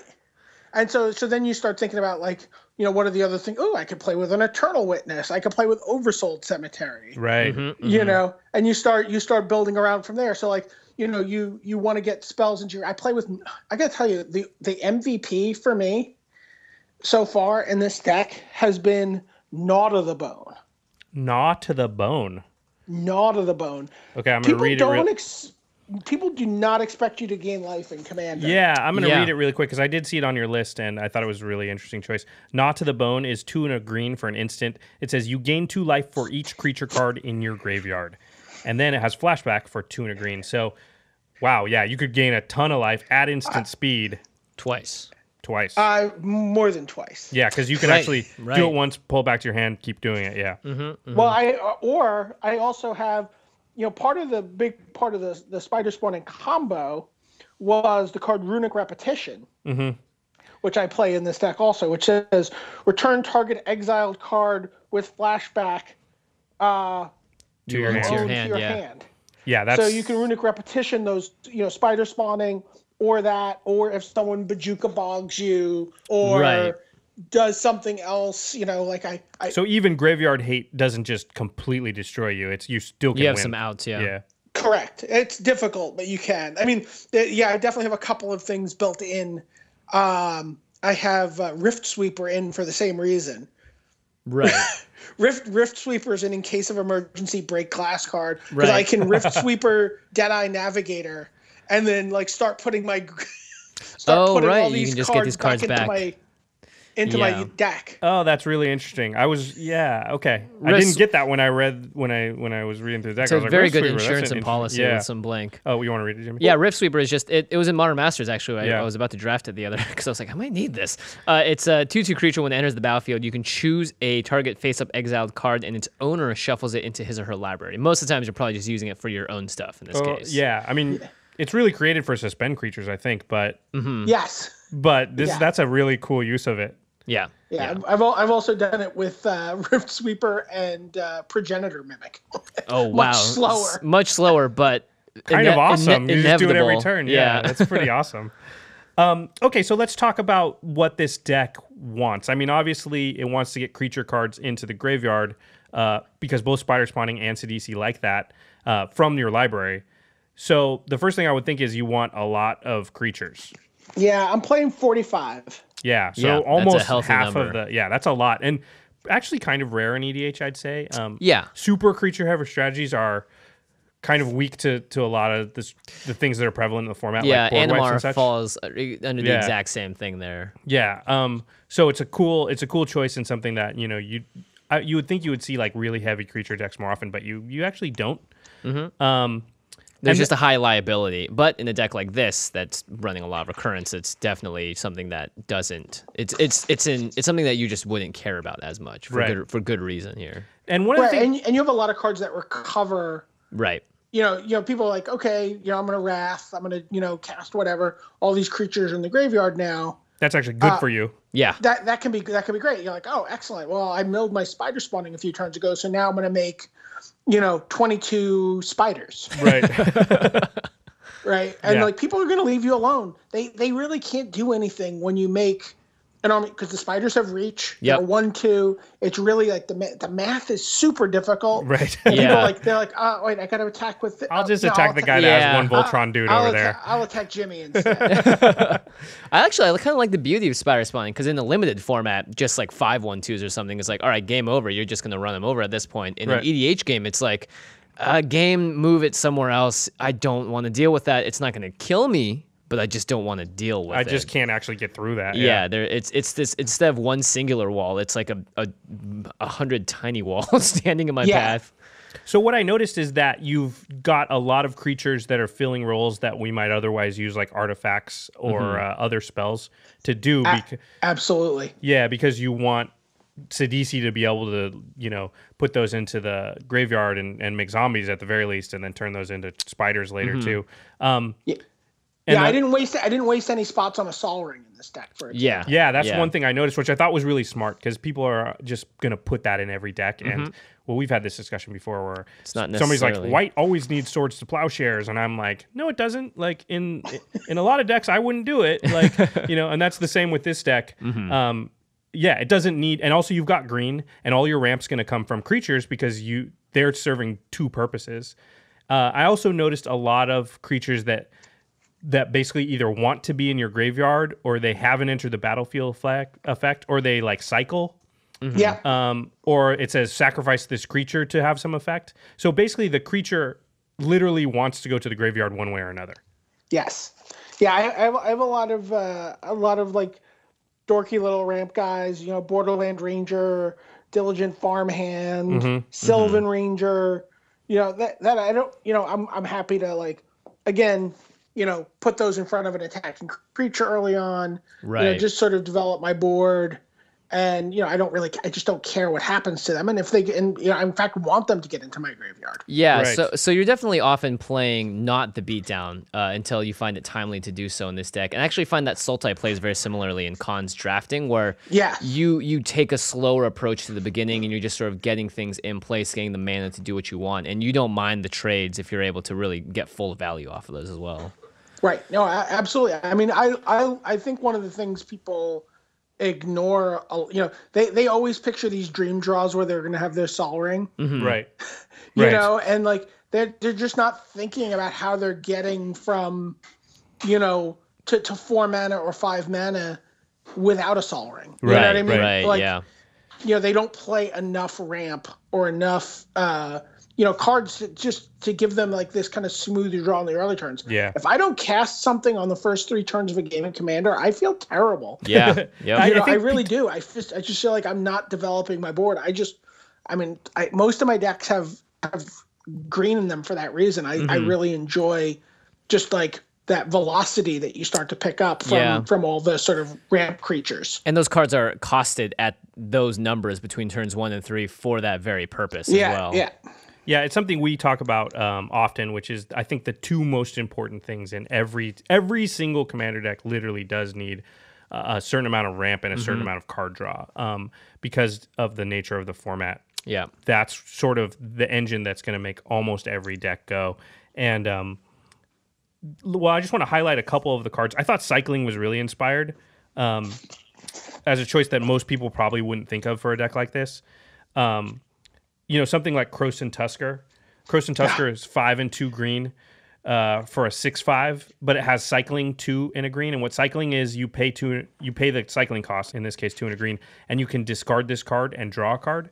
And Krosan Tusker also says, when you cycle Krosan Tusker, you may search your library for a basic land card, reveal that card, put it into your hand, and then shuffle your library. So it replaces itself with a land and another card, and it's a creature that's going into your graveyard. Yep. Now, it doesn't trigger Sidisi, but it triggers a lot of the other things that want your creatures in your graveyard. Yeah. It's like this green divination, but you know one of the cards is going to be a land, and you get to choose which one you want it to be. Yeah, it's very good choice. I thought when I saw all the cycling, I was like, wow, that's really smart. I think most people might come up with, well, let's have enter the battlefield effects and let's have something that sacrifices creatures. But I thought cycling was something that a lot of people probably wouldn't have thought of. So that was inspired. I really like that. And the basic land cyclers too also do that. I have the three of those guys. Yeah, you've got like Jungle Weaver and Shoreline Ranger. Shoreline Ranger, yeah, that was what I was thinking of from Conspiracy. And Twisted Abomination, which is just a shockingly good card in play. Yeah, Twisted Abomination, which is 5 and a black for a 5/3 zombie, and you can pay 1 black to regenerate it. And it also has swamp cycling for 2, which means pay 2 mana and go find a swamp. Regeneration is a super powerful effect in Commander because it's just that they just attack somebody else. Yeah, that's what that says. But also, how many wrath effects? Yeah, true. Yeah, you get to regenerate from. Like, true. It actually just becomes difficult. People are like, oh, all right. If I cast this, are you going to attack me or will you attack him? Right. I'll attack him. Promise. It's Pinky swear. It gives you this opportunity to make deals and sort of interact with the other players in the game. Yeah, true. Like, well, this is going to live through your damnation. Right. Yep. Or probably not your damnation. I think damnation says do same not thing as regenerate. wrath. You can't regenerate. Yeah. But Supreme the other Verdict. Ones, there's plenty of things you can regenerate from. Yeah, exactly. Yeah. I mean, it's that or like Soul of New Phyrexia. That's why that card was so like, I was just like, oh, Commander, it's just built for it. It's like, it's the anti-board wipe. Regeneration has that equally, but, I did have a suggestion for what I call the ramp category BDM. Yeah. It's Krosan Restorer, because we talked about this a couple episodes ago, and it's one of my favorite sort of hidden gem overperformer cards. It's basically a Voyaging Satyr. It costs 1 more. Because you can tap it to untap a land. But if you have 7 or more cards in your graveyard, because it has Threshold, you can untap 3 lands. I forgot about that card. Yeah, to me, Threshold was a mechanic that you might just... There may be some gems in the Threshold area. Definitely. Just because you're dumping so much stuff into your yard anyway. Yeah. No, that's I had a Grizzly Fate that was going in here for a while because of Threshold, but I didn't think about Krosan Restorer. That card's actually really sweet in here. Yeah, and in Commander, and I didn't look too closely at your lands, but if you have a couple lands that tap for more than 1 mana, the Krosan Restorer becomes like bonkers ridiculous. Huge, yeah. Because all of a sudden it's creating lands, 5 mana. Yeah. Right. Yeah. I like to run a couple of untapped land effects like Krosan Restorer and a couple others, and just run like Market Festival, just so that I can just get 10 mana, from one. I'm pretty sure you guys are cut from the same stone. I'm feeling very simpatico with VDM. Some of the card draw cards, one of the ones you mentioned earlier, Coiling Oracle, also one of my favorite cards. Yep. So we're still simpatico. I think Prime Speaker Zagana must be just a knockout punch in Prime this deck. Speaker Zagana is like a bonkers EDH deck. Oh, absolutely. By itself. I mean, that card in so many different decks. Like that card in Animar is just like, get ready to draw. So let me read Coiling Oracle really quick. It's just because we mentioned earlier, it's a green and a blue for a 1/1 Snake Elf Druid. When Coiling Oracle comes into play, reveal the top card of your library. If it's a land card, put it into play. Otherwise, put that card into your hand. So it's card draw with upside, kind of. Yeah. It straddles ramp and card draw. Yeah, it's pretty awesome. Oh yeah, Prime Speaker Zagana, and I maybe I'll build a deck around this someday. It's a 2 green and 2 blue, so 6 total. Prime Speaker Zagana ends the battlefield. X+1/+1 counters on it, where X is the greatest power among other creatures you control. And when it enters the battlefield, draw cards equal to its power. So you have a 5/5 out. You throw this guy out. You draw 6 cards because it starts as a 1/1. So, yeah, it's crazy. Yeah, the amount of value. Broken. Yeah, I mean, even just casting this when you're only drawing 3 or 4 cards, it's still not bad. And then when you have the ability to bounce it, oh my gosh, get ready. Bounce it, bring it back. Well, you've got Deadeye Navigator still in this deck. That's pretty good. I think that card's all right. And Prime Speaker, it's also a great card. Like sort of like the last card you play out of like you sort of look at your hand, you make some plays. you play that and you draw like 4 or 5 cards, and then you don't have to play anything for a little, right? You could sit there and wait for the martial coup or the end hostilities or whatever someone's going to do, and then you've restocked your hand and you're ready for the next wave of the game. I like the card. It's not very good as a recovery after a Wrath because you just draw the one card. But it's good in preparation for a Wrath. Yeah, definitely. Yeah, it's in some ways it's protection from a Wrath, because again, you're just ready to reload. Yeah. Or you're reloaded already. Card you mentioned earlier that also fits under card draw and also fits under another section that I called cards that put more stuff in your graveyard. Is the Sultai Soothsayer from Cons. It's 2. Yeah. I draft this first if I'm in Sultai. Oh my gosh, this card is. You tend to draft Sultai like crazy. It's always open, and BDM, I'm sure you'll attest to this too. It always seems to be open. It is always open. Always open. And it's just about whether or not you can get the right combination of cards to create the right. I'm not a big Sultai fan. I don't like blocking that much this format. Anyway, whole different discussion. Sultai Soothsayer is 2 and Sultai. That is black, green, blue. It's a 2/5. When Sultai Soothsayer enters the battlefield, look at the top 4 cards of your library. Put one of them into your hand and the rest into your graveyard. So it's just doing everything you want to do. Yep. Draw a It's everything. Yeah. It's usually the best card. Like if it's the best reason to play a banner in Khans of Tarkir draft. Right, so you can ramp right into it. You could play that guy on turn 4 and, sort of turtle up behind that and, start setting up your graveyard and drawing, finding the best card, floating near the top of your deck. And your delve cards from there on out are just your dead drop awesome. is half turned on at that point. Shoot, you can probably cast your dead drop the very next turn. Yeah. It's an awesome card, and especially in this deck where it says look at, so it actually will trigger Sidisi, correct? It does trigger Sidisi. Yeah, it's because you're not actually drawing those cards; you're just looking at them. Another one is like an old timey favorite, Hedron Crab. Hedron Crab. This is, I think, my favorite addition in this deck because it just so awesome. It just does it. It's a 1-drop. It's a blue. It's 0/2 crab. It's got landfall. So whenever land enters the battlefield under your control, target player puts the top 3 cards of his or her library into their graveyard. Target yourself. It is always me. Yeah. That's also one of my favorite cards. Like I love playing any kind of like modern Dredgy deck with Hedron Crab and Vengevine and Riptide Biologist and all that crazy stuff. I love Crab. Like my wallpaper on my iPad is like has an artifact Hedron Crab. And because my opponent played like the Mycosynth Lattice combo against me. So I have an artifact Lotus Cobra, artifact Birds of Paradise. Oh wow. Artifact just awesome. Yeah. I'm a huge fan. That's awesome. Of the Crab. Yeah. It's a powerhouse in this deck. I mean, it's really an engine. Yeah. It's one that people don't expect, and I feel like would not bother to waste any removal on, which I think is a huge part of this deck too. Which is like it feels really bad to waste removal on a Hedron Crab. It's just like, do I want to? It's like use a whole card on that O2? I don't know. I'm gonna wait till I have a Wrath in my hand. Yeah, exactly. Yeah, and like you said earlier, it feels like you're drawing cards. Like if you have all this stuff that you want in your yard, and especially if you have an Eternal Witness Oversold Cemetery might be the best card. It might be the best card in the deck. Well, let's move on to the next category that I call cards that care if stuff is in your graveyard. All right, well, let's start with the All-Star Let's start with Oversold Cemetery. A card that, by the way, I was so stoked to use, and then I thought about it and went, I don't have decks that support this until it's too late. But this deck, Hedron Crab, it's on already on turn 3. Oversold Cemetery it's 1 in a black for an enchantment. At the beginning of your upkeep, if you have 4 or more creature cards in your graveyard, you may return creature card from your graveyard to your hand. 1 a turn.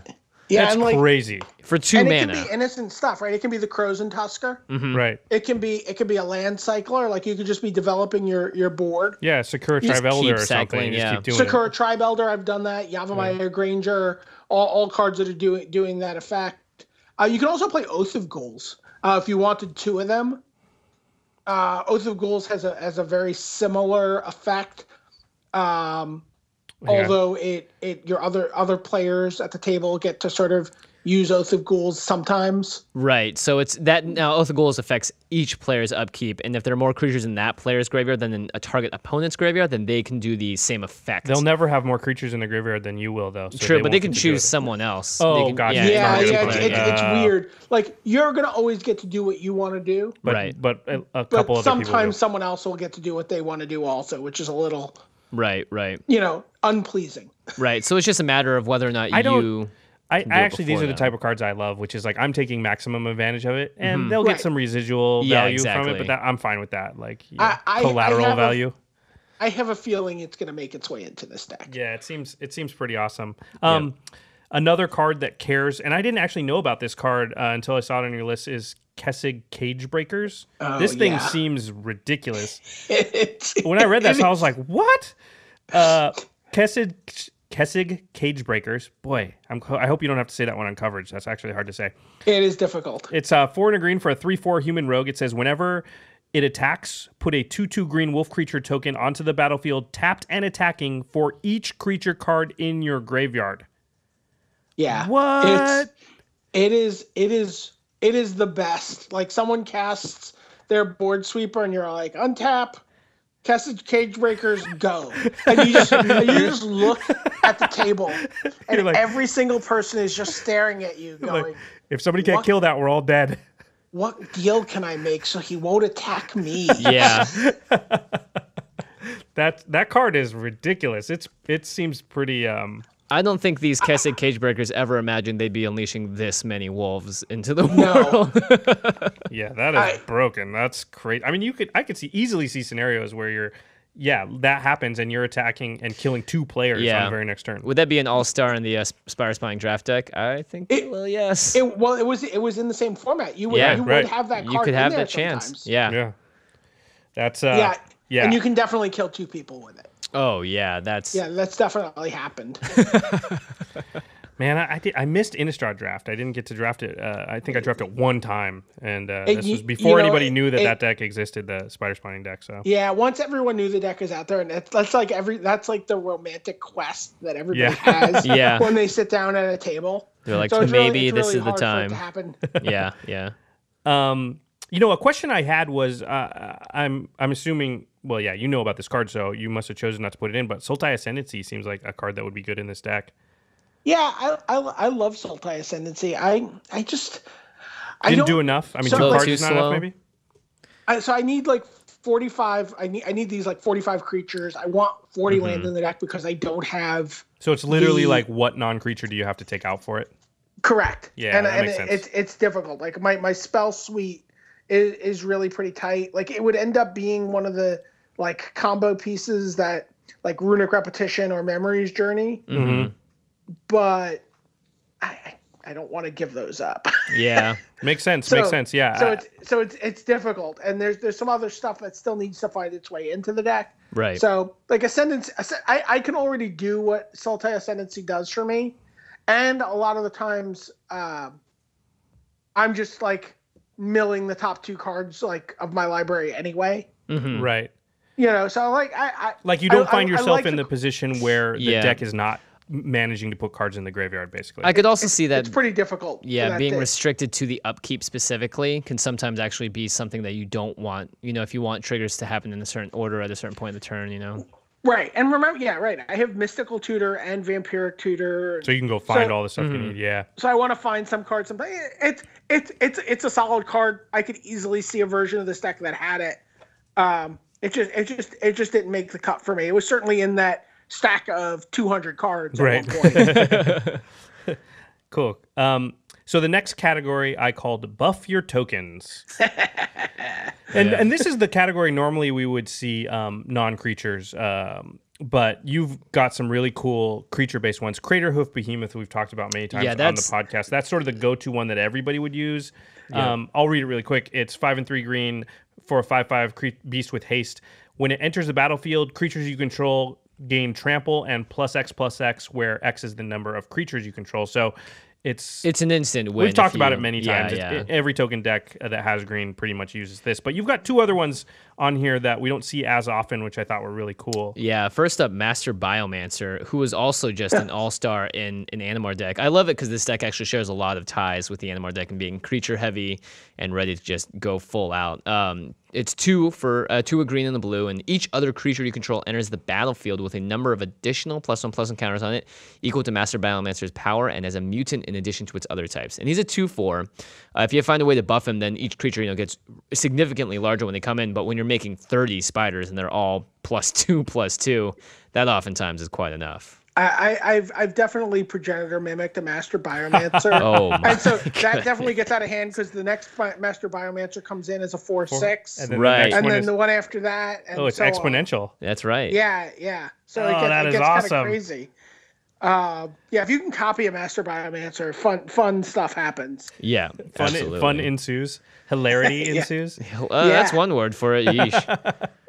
And I think my favorite actually is Essence of the Wild, 3 and 3 green for a 6/6. Creatures you control enter the battlefield as a copy of Essence of the Wild. So simple. It's so simple, yeah. They just all enter the battlefield as 6/6s. It's easy. Mm-hmm. Yeah, the math is easy. The math is 6 + 6. You're dead. Yeah, it's another card that actually comes out of that draft format. Yep. And you would do when you got to do that with your spider tokens. When you get to cast 12 6/6s with your spider spawning. That sounds like EDH, but you're actually talking about draft. Yeah. You do both. Right. But this is a myth. This is a mythic. I mean, you would need. It'd have to be a first pick maybe in pack 1. Who knows? But you pack one, pick one out. It's so awesome. Really? Would go around the table in that draft format. Yeah. Oh wow. I guess the triple green is pretty limiting. Especially if but it wouldn't go around you, right, BDM? You'd take it and just force spider spawning. One might say it was actually making its way around to you. That's what it was doing. There was the guy who made Vampire Token. I forget what the card was now. Bloodline something. Bloodline Keeper. Yeah. Bloodline Keeper. Yeah. So I'm tapping Bloodline Keeper to make 6/6s every turn. That is pretty fantastic. I'm spider spawning 6/6s into play. I've Kessig Cage Breakers with that guy. Oh my gosh, geez. Yeah. See, that's the great thing about these is they really double up with your spider spawnings, your Kessig. Yeah. That's pretty insane. I have a question though. One card you didn't list there that also has been amazing for me, and maybe wasn't on the list that I sent you, but it's been maybe a new addition, is Beastmaster Ascension. Oh yes, Beastmaster Ascension that is an all-star card. I think this is one of the if you're playing green in EDH, you should always be looking at this card and just decide whether or not you need it in your deck. And if it's a creature-based strategy, then you definitely need it. Yeah, absolutely. It's challenging if you're not gonna turn it on the turn you play it. Mm-hmm. You really want to be able to play it and know that you're just attacking with more than 7 creatures, yeah, absolutely. Which can be difficult to do in Commander for some decks. Mm-hmm. But if you're anything that's token based and green, I think you want it in there because you can really steal some games with it. Yeah. Because it's kind of like an overrun that only costs 3, right? It's a 2 and a green for an enchantment. Whenever a creature you control attacks, you may put a quest counter on Beastmaster Ascension. As long as Beastmaster Ascension has 7 or more quest counters on it, creatures you control get +5/+5. So you can literally drop it, attack with 7 or more creatures, and they're all +5/+5. Yeah, absolutely. That's going to end a lot of games really quick. Yeah. One question I had actually, now it seems like the win condition in this is pretty it's pretty straightforward, right? It's an overrun at the right times and sort of being able to come out of nowhere with something like Craterhoof or Master Biomancer and just get in for enough damage. Do you find that it is particularly weak to certain strategies? I mean, we're definitely going to talk about how to fight the deck later, but are there other more inventive ways outside of, I mean, have you found yourself being forced into a different win condition? Not quite yet. I mean, you can play a fair game where you don't, where you just are, you get a wonder in your graveyard and you're able to sort of, you just have more creatures than people. And if they're not wiping the board, you're just gonna be able to, pick your fights. Mm-hmm, mm-hmm. And, you can win on a fairly fair basis. Yeah, just by dinging them for 5-6 here and there. Yeah, you get in, make some spiders. The spiders will block. they'll sort of hold down on the ground. I'll attack. I'll gain some life with Gnaw to the Bone. Like, you can play that sort of fairish game, but you can also play that very all-in game where you're like, oh, okay, it's turn 6. I'm going to play a Gaia's Cradle. I'm going to cast Craterhoof Behemoth. I've got, 6 zombie tokens, a Sidisi, and 2 like little, pooper elf things.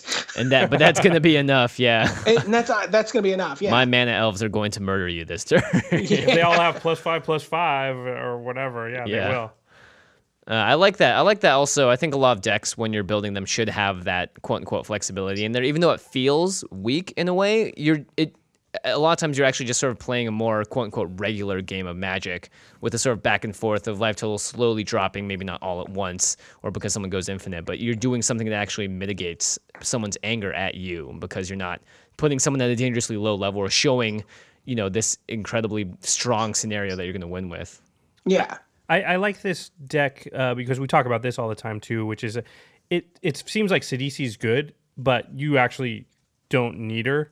So it's a lot of decks can handle like the really strong commander, but it's harder to stop a deck that really could give or take its general. Like if the general's out, that's great. If it's not, I'm still doing cool stuff and I can still beat you, and that makes it a lot harder to attack it because a lot of sort of defensive packages are sort of pointed at like I'm going to tuck their general or I'm going to stop it from coming out or I'm just going to be able to kill it or whatever, but that doesn't do anything. It's not that it does nothing. Right. It just and you've already gotten your value out of Sidisi once it comes into play. Right, exactly. Yeah. Well, once she comes into play and you've like milled some cards and maybe gotten a token, like the thing is you really just want to get that chain going where you're digging. So you hit a Forbidden Alchemy or you hit a Tracker's Instinct that you can flash back, or you've got a Gnaw to the Bone there that you can bring back at some point. Right. Yeah. It starts to, even one, they're like, okay, kill it. You're like, okay, play my 6 mana, replay it. And just like, you don't really care about whether or not Sidisi gets through, like you just want to just start working on your yard. Yeah. Yeah, I think that's really powerful in this format, and people don't build their decks that way enough, which is, the commander's good, it does stuff, but it's not like without that I'm just done. Yeah. Right. I wanted to move on to some cards that you may not think of, which is usually my favorite section for all decks we talk about. Yeah, this is the one I think people will listen when we get to this section. It's always like, tell me more. and I should have put cards with cycling under this this area, but we got excited and talked about them earlier, or I did. Anyway. Yeah. Sorry. The first card that we never ever talk about and you would never think of because we don't like this card on the show and we never talk about it ever is Prophet of Kruphix. Oh boy. Which I think we actually managed to go 2 or 3 episodes without talking about this card. So I thought about it though. People may have forgotten about it. I may have not talked about it, but it definitely was in my mind. This card is so awesome. It's one of my favorite cards. Yeah. For posterity's sake, you get to untap everything, creatures and lands specifically during each other player's untap step, and you can cast your creature cards as though they had flash. So because it wasn't powerful enough just untapping your stuff. Right. You have to also be able to cast it at you flash gotta, speed. Yeah. Otherwise, it would not be powerful. Yeah. The card's actually underperformed a little bit, I think, in this stack. I can understand why, because you often have a hand that is not necessarily one that you need to be dumping onto the table, and everything is how dare you be more happily in the graveyard. How dare you? Prophet is in my Momir deck. Don't talk bad about Prophet. And it is. Oh, please! I have 4 alternate art foil Prophet of Krufixes. I went out and bought 4 of those Clash decks. Those were so beautiful. Put one in every deck. Okay, yep. I forgive you then. I'm with you on that. For talking bad about it that one time. I just want to see this card in standard. Come on, let's make it happen, guys. It was. Well, not right now. Oh, you mean used? Used, yeah. Yeah, it's definitely in standard. It's 5 mana for a 2/3. I don't know. But I mean, look at the ability. Every other. Oh wait, there's only one other player. I'm gonna cast that, but the turn before that, my opponent cast Siege Rhino. So now what happens? You just cry. That's why you've got to just play Siege Rhinos yourself. There you go. Just one extra color. Flash them in. Yeah. 4 color, good stuff. I'm waiting for the Sultai plus Abzan deck. I think it's there. I think it's coming. That's where all my drafts end up, right? Like every time you draft Sultai, you just end up Sultai with Abzan. You're like, all right. Yeah, it's like I'll splash white for this. I've got these Abzan guides. Sure. Got this Dune Blast. Okay. Yeah. That's why it's like I just splash whatever for Dune Blast. Yeah, I'll splash 3 colors for Doom Blast if I really have to. A card we haven't talked about, I don't think ever before, but we should have, is Ancient Ziggurat. Yeah, now this is a great card for creature-based decks And specifically. people are always asking, like, I want to make just the lands are hard to acquire for people. This is not an expensive land. People are always asking, like, how do I build my mana bases cheaply? Because it's I don't want to spend $100 on every dual land, and it's really daunting. So here's a card you can use. Yeah, Ancient Ziggurat just adds mana of any color, but you can only use it to cast creature spells. Yeah. And this deck, clearly, it's an all-star. I mean, it can be a difficult card to use in a lot of commander decks. But this one's half creatures, so Right. Yeah. Yeah. And again, it's great if you really want to cast your commander on turn 3 time, or turn 3, turn 4. You're like, I just want to be able to cast my commander and get my deck going. Yeah. It's perfect because, especially with those 3-color commanders, it's going to give you whatever mana you need. You're like, oh, I have this duel, I have this. Okay, I need one more. Yeah. Ancient Ziggurat. now set until some jerk plays a Blood Moon. Yeah, well. Yeah, well, we don't I'm looking talk right at about Jimmy. those jerks. I do have Magus of the Moon Jimmy, and Blood Moon. a.k.a. Josh. I do have both of them in my red deck. I know you do. Yeah. Okay. But I actively mull them away. I'm saying it. I do it. I do the thing that you shouldn't do. See, I'm actually metaing him out right now. It's true. Yeah. But trust me, that card's not going anywhere, Josh. And I will play it against you if I'm playing you. And the next card, moving on, because I don't want to talk about Blood Moon anymore, is, you know what? This card, I don't understand why we don't see it more often. I feel like this card should be everywhere all the time, and literally, I think I've seen one ever. Progenitor Mimic. Yeah. And you've talked about it, BDM. I love this card. It does so much. And you can play it fair, right? You can just be like, oh, I'm just gonna play this on my Wood Elves. Yeah. Right. Just ramp. And just Wood Elves every turn. Quote unquote fair. Yeah. Yeah, fair, right? Yeah, this is on the fair scale. It's on the fair area, but it's still, yeah. Do you want to read it really quick, Jimmy? Yeah, Progenitor Mimic is 4, a green and a blue. And I think that might actually be part of it. It is 6 mana, so it is a little... But it's crazy. Never mind, It is. You may have Progenitor Mimic enter the battlefield as a copy of any creature, except it gains the ability at the beginning of your upkeep. If this creature isn't a token, put a token onto the battlefield that's a copy of this creature. So it just keeps making them. Progenitor Mimic himself creates a new version of it, but the versions that he creates don't do it because they're tokens. So Progenitor Mimic is just sitting there spitting out copies of himself every single turn. Yeah. So Pretty when insane. I was talking about Master Biomancer earlier, so if those creatures awesome. have enter the battlefield abilities, or those things still trigger. Yeah. Right. If you I know you guys were talking about wanted to see a Muldrifter in this deck earlier. We were talking offline. If you Progenitor Mimicked your Muldrifter, you would just get a Muldrifter every turn, and you would draw 2 cards. Yeah. So you're just making a 2/2 flyer and drawing 2 cards every turn. Doesn't that sound awesome, BDM? That does sound pretty awesome. It does sound pretty awesome. Yeah. Especially when I those may 2/2 have talked myself into a Muldrifter. I think my first question whenever I build an EDH deck is, Can I put Muldrifter in this deck? When I've drafted Modern Masters on recently, every time I see a Muldrifter come down, I'm like, why didn't it come to me? I draft it on general principle no matter what color I'm in. Yeah. I just take it. I don't care. It's perfectly reasonable. Perfectly reasonable. Pack 3, pick 1. I'm Red White Giants. Don't care. Taking Muldrifter. Don't care. Hey man, the Giants need a friend in the air because they don't have much going on. Yeah. No, I won't cast him. I just want another one. Yeah. Josh, let's talk about some cards that you may not think of suggestions. Actually, this first one, Deadbridge Chant, is interesting, and I don't know if I necessarily agree with this one here. Yeah, I was just, I'm just it's freelancing. sweet. For It is. It is pretty sweet. It Well, kind of has, you got to think about. Okay, go ahead, read it. Okay, Deadbridge Chant 4, a green and a black for an enchantment. So that some small tick off it because of this deck is really aiming for creatures. But when it enters the battlefield, put the top 10 cards of your library into your graveyard. So That's ding, ding, already ding, good. ding, ding, ding, ding, ding. At the beginning of your upkeep, choose a card at random in your graveyard. If it's a creature card, put it onto the battlefield. Otherwise, put it into your hand.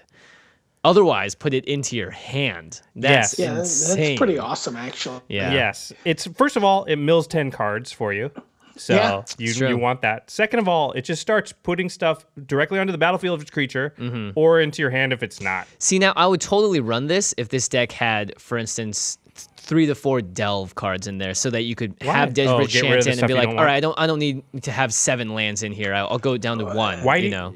Worth noting that there's a treasure cruise in the deck. That's not on the list you guys a foily have looked one. at. A foily one. You told me about it. Yeah. I won a foil treasure cruise at a draft while I was in Nice, and it went right in the deck. Oh, I don't yeah. know what Yeah. came out for it. I wasn't paying attention. It's in this deck. It's actually just straight up Ancestral Recall. Yeah. Like it's not It a really treasure is. code. Yeah, exactly. You may have even just taken Sidisi out for it. You have no idea. That I might be adding Dig Through Time I would. I would, yeah. shortly. Yeah, and probably as a result, because I didn't know actually until recently that you can Snapcaster Mage and still and delve. Yeah. Because Yes, you're you can still casting it delve. for the So casting I cost. may be casting putting a it. Snapcaster Mage in the deck Oh too. man. Yep.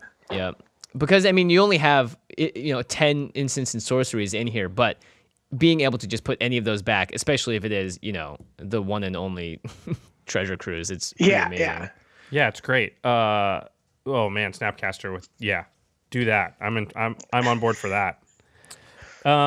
Okay, let's move on to some what I call quote unquote trap cards, or cards people might think would go in a deck like this and maybe we don't like so much. I love the second one on the list. Well, I'll talk about the first one first because the first card I would think of generally for a deck like this, which is like Animate Dead. Yeah, or Reanimate, things that just get graveyard onto the battlefield, right? Yeah, because what you're doing is you can cheat something into play like long before you could actually play it. Although, that's the reason I think it's sort of a trap card is you don't have this isn't the type of deck that has like a whole bunch of high casting cost stuff. It's not putting Terastodon into the yard. Right. Which like is, I'm not scared if my opponent briberies me. right, because they're like you get a Wood Elves.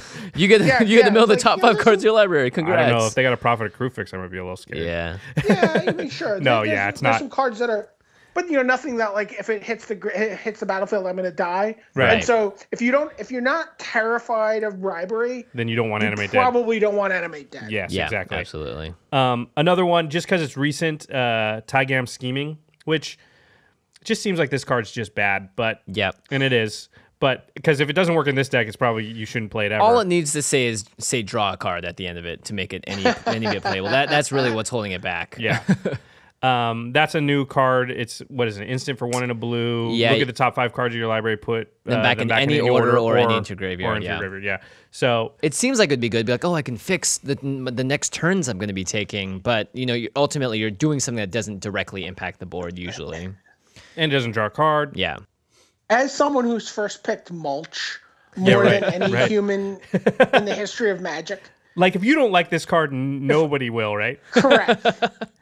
If I have not played this card ever, then it is probably not what you want to be doing. I always want to play it. I'm always like, oh man, it'd be so sweet. I get to like sort of mystical tutor through the top 5 cards of my deck to find my dead drop. Yep. I put 5 cards in my graveyard total. This will be sweet. I can't bring myself to do it. I just can't bring myself to play a card that then ends up with me not drawing a card. Yeah. Right. Yeah. That ends up not giving me any kind of advancement of the board or just like parity with my hand. Yeah. Especially if It just you're doesn't do enough. It doesn't do enough. Yeah. Yeah. And when it does do something, it often is a turn too late when you want it to do something else. Yeah. Now, if you could. I don't know. I guess I'm trying to think. Like it's weird because you're like, is it a build around me instant? It's like no, it's just not a card you would Just a put in. bad card. Just a bad card. Yeah. What they like to call a skill tester. Yeah. Yeah. There you go. There you go. All right, so let's move on to the how to fight this deck. I think the most obvious answer is Graveyard Hate. Yeah, Anafenza the foremost. Let me tell you something. That's just nasty. Yeah. It is Sidisi and Anafenza. Anafenza almost always wins in a fight. Yeah. My friend Nate plays an Anafenza commander deck, and I've beaten him once, and I felt really, really good about it. That's all you only ever need to beat him once. You have won. That's enough. If for people that don't know, Anafenza, I don't know the she exact costs Abzan, so it's black, green, and white, and she is a 4/4. Came out in Khans of Tarkir, of course. Is the con leader of the Abzan, and what she does is essentially negate Sidisi. She takes everything that's on Sidisi and just erases it with a white erase marker. So whenever she attacks, you have +1/+1 counter on another target tap creature control. Not that important. doesn't matter for this if a discussion. creature card will be put into an opponent's graveyard from anywhere, exile it instead. So creatures can't go to your graveyard anymore. They Yeah. just get exiled. Yeah, it's just brutal. Yeah. Yeah, that's That's pretty brutal. I would be more worried about just general, like, I don't know, scavenging oozes and Deathrite shamans and stuff that people play, pretty routinely. Sure. I guess those are not going to completely hose you because they're sort of doing things one at a time, but still, I can see that being a pretty big issue for the deck. No, it really is. I mean, that's one of the reasons I kind of call this an all-in deck. It's kind of like either I'm gonna do my thing, or NFNs is one thing. You're like, oh, he's playing NFNs, and I really can't play this deck right now. Right. Like I'm just gonna grab my Momir deck now. Thank you. Yeah. But like. I like the idea, like, someone can, like, you got a Bajuka Bog, that was, and I've built the deck with some sense that's there, right? I have the Runic Repetition, I have the Rift Sweeper, I've got you've got some stuff for the exiled, to get stuff back, But it's tough, and I enjoy that challenge. But the thing is, you also, you can play your deck. You can say, okay, I'm going to put this many creatures into my graveyard. I'm going to try to do something. And, you can Bajuka Bog me, and then I'll, I always have my commander here to sort of get that going again. I don't need to have everything. Yeah, but the deck, I think, of all decks finds a way because it's consistently doing the thing that you may negate in one turn, but if it goes an extra 3 turns, you could find yourself at an equally advantageous position. I mean, you can literally play around it by just playing smart, like you said, which is like maybe you just don't play all your stuff that dumps everything in the graveyard all at once. Maybe you just do some of it, and then you say, well, is anybody going to exile my graveyard? Because I can, and then you always hold some stuff back in your hand. So exactly, right. It's that sort of like prime speaker thing we were talking about. Right. Like, you gear up for round 2. Absolutely. The next thing I had down was just something that sort of works well against all token-based decks, which is board wipes. Yep. But this deck actually, I would say, for a token deck, is sort of the most resilient to board wipes. Right. Because, even your creatures dying, you sort of want them in your graveyard anyway. So in some respects, they're actually helping you. And you said you had, like Twisted Abomination and other things to deal with that. So I can see how board wipes are not, they're probably not the thing you want to happen all the time, but they're not that scary. Yeah, it's funny. Anything that also, like, if I have like an Oversold Cemetery, if you're gonna like a Chroma's Vengeance, that becomes more annoying. And you're like, okay, and my Oversold Cemetery, that stinks. Yeah. Now the next category I think could be really bad, which is what I call the mass creature hate. So and it is a popular commander strategy to run sort of these cards in your I actually in your decks. prefer these to board wipes lately. I feel like, well, maybe it's our play group, like you play Animar, and we've gone sort of more creature heavy. Yeah.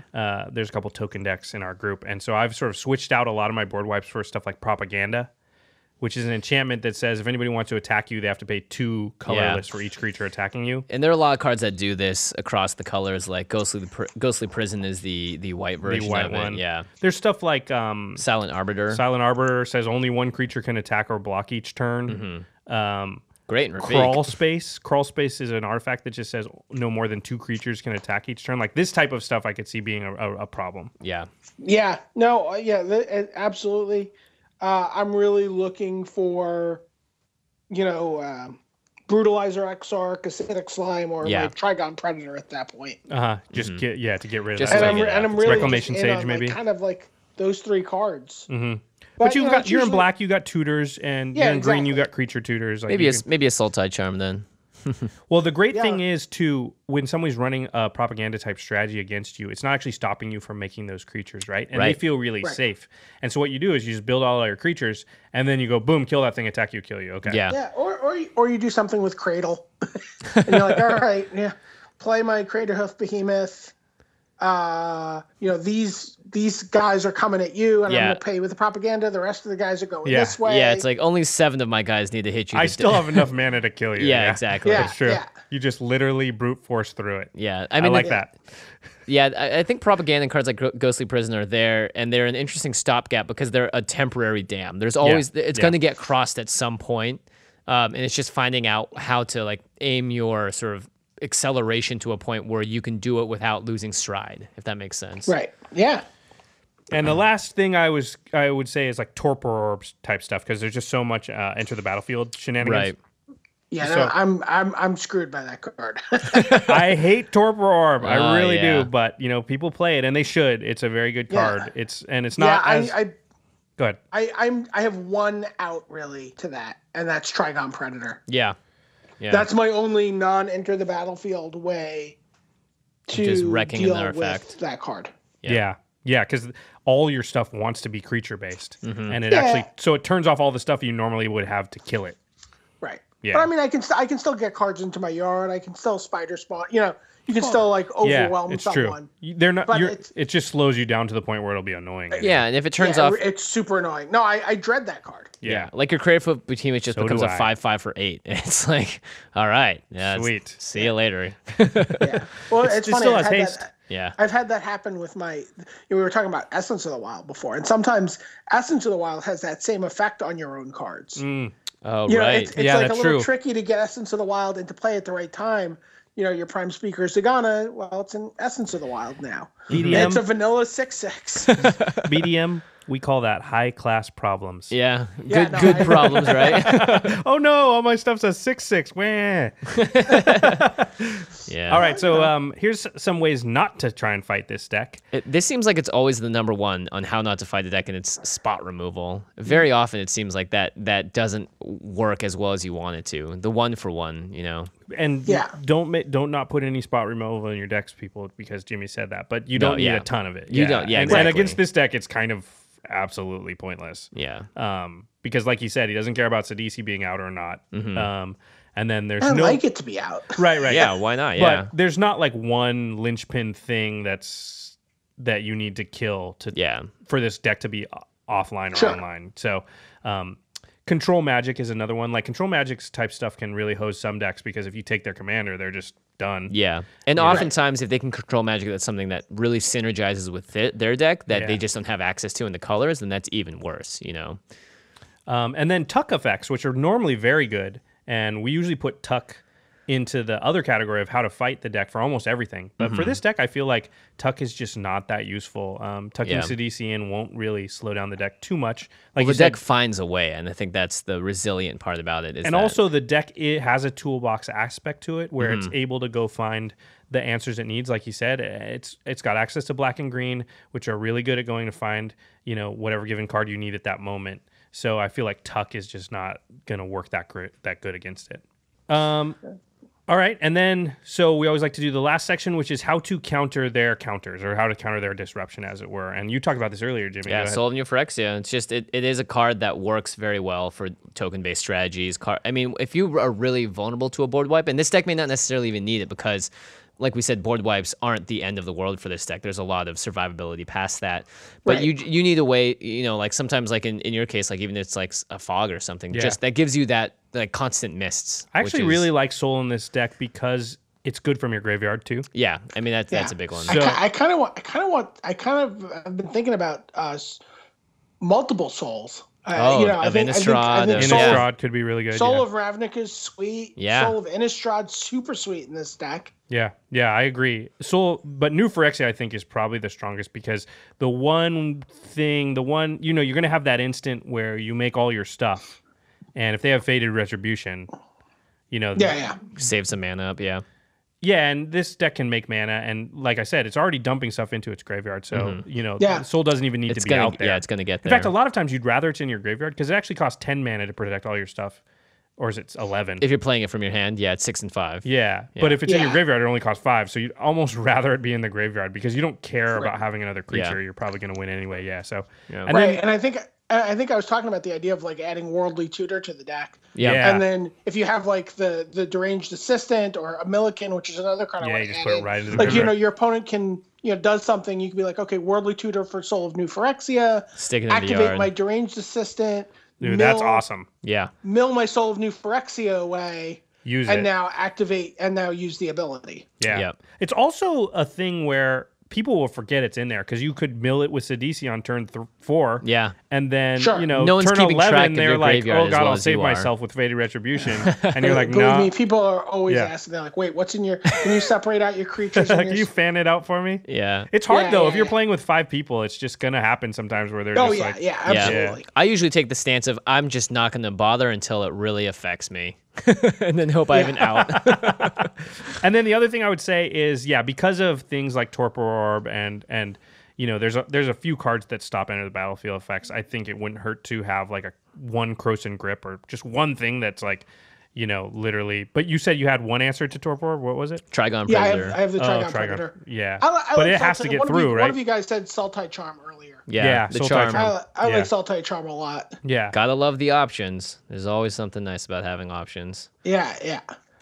Okay, so we just wanted to remind you to check out our sister podcast, The Masters of Modern. Ooh la la. Yeah, with Alex and Ben. It's pretty cool. It's got more of a competitive stint to it. So if you're looking to get into more competitive Magic or you're already involved in it, then it's a great place to go look. I know Yeah, we've been and it's not all learning a just lot. about Modern either. Last week they talked about sort of good practices when you go into a competitive situation and how to really structure your mindset to, not make mistakes when you're going 1v1. Can I interest you guys in a modern Hedron Crab where you cast Treasure Cruise? You on can, turn actually. two? It sounds awesome. Turn 2 Treasure Cruise off of a fetch landed Hedron Crab. Oh my gosh. Hey, would you like to go on that podcast and to tell them all about it? I'm sure they'd love it. That's I would. Yeah, I amazing. would love to. Or you go turn 2. You could turn 1 mental note. Turn 2. You go Hedron Crab. Break a fetch land for a green land, and then cast a Hooting Mandrills. And Turn get 2 back, Hooting Mandrill. Hooting Mandrills for 1 mana, and then get back 2 Venge Vines. That's Oh, that's a pretty good. goodness. That sounds like a pretty turn good. too. That sounds That's like a very pretty good turn yeah. too. Guys, screw EDH. Let's go break Modern with Hedron Crab. It sounds like BDM already broke Modern. Yeah, actually. there you go. Yeah. Hey, if you guys are listening to us, by the way, on iTunes, we'd love it if you guys would just go on there and toss up a review. It just helps the podcast get out into the world, and we'll share, of course, our love with EDH with more people. If you guys haven't even subscribed to iTunes, you should probably do that too. I figure that's where most people are getting the podcast, is that or through the website. But if you don't know, we also have videos. If you go to rocketjump.com, you can find the videos. You can actually see the cards while we talk about them. It makes it a lot easier. I mean, if you're in the car or something, obviously, well, yeah, don't watch videos while you're. Boy, thank you, Captain Obvious, Josh. Don't watch videos while you're driving the car. But if you're at home and you're listening to it, it's actually a lot easier to see the cards while we talk about them. It's a lot easier to follow along. So Yeah, check definitely. that out. BDM, man, thank you so much for coming on. We really appreciate it. Thanks for having me, guys. This was a lot of fun. Yeah. And thanks for all of the content that you provide to the community. Geez, far and wide, you're all over the place, and I'm sure I'm speaking for everyone out there when we say we really appreciate it. And Oh, yeah, definitely. we really look forward to all your stuff. So thank you. Thanks. And Where can people find you on the internets? So I have, I do a podcast, the Top 8 Magic podcast, and we have a Facebook page for that. I have Top 8 Games is my Twitter account. You can always find me there. I'm pretty accessible. I love talking to people and talking about Magic there. I have my weekly column on the Daily MTG. That's every Friday, where we talk about, people in the competitive Magic scene and competitive Magic in general. Definitely. And of course, your Kickstarter as well, which we mentioned at the beginning of the show. And we'll have all of the links below on the podcast page and in the show notes. So make sure you guys check it out and follow BDM and follow us at CommandCast. We're doing giveaways and all sorts of good stuff all the time.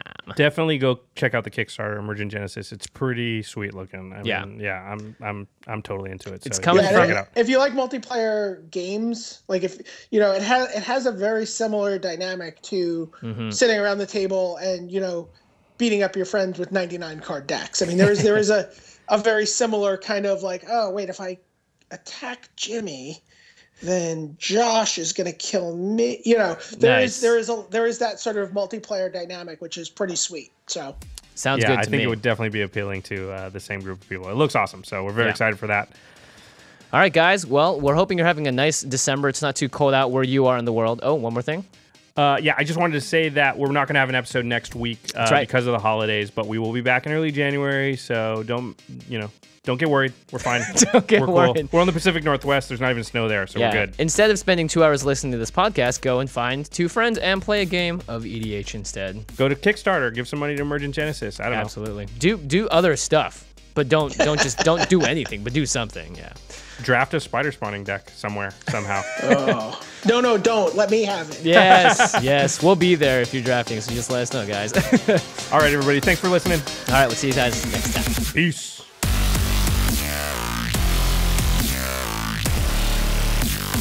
Thank you for your attention.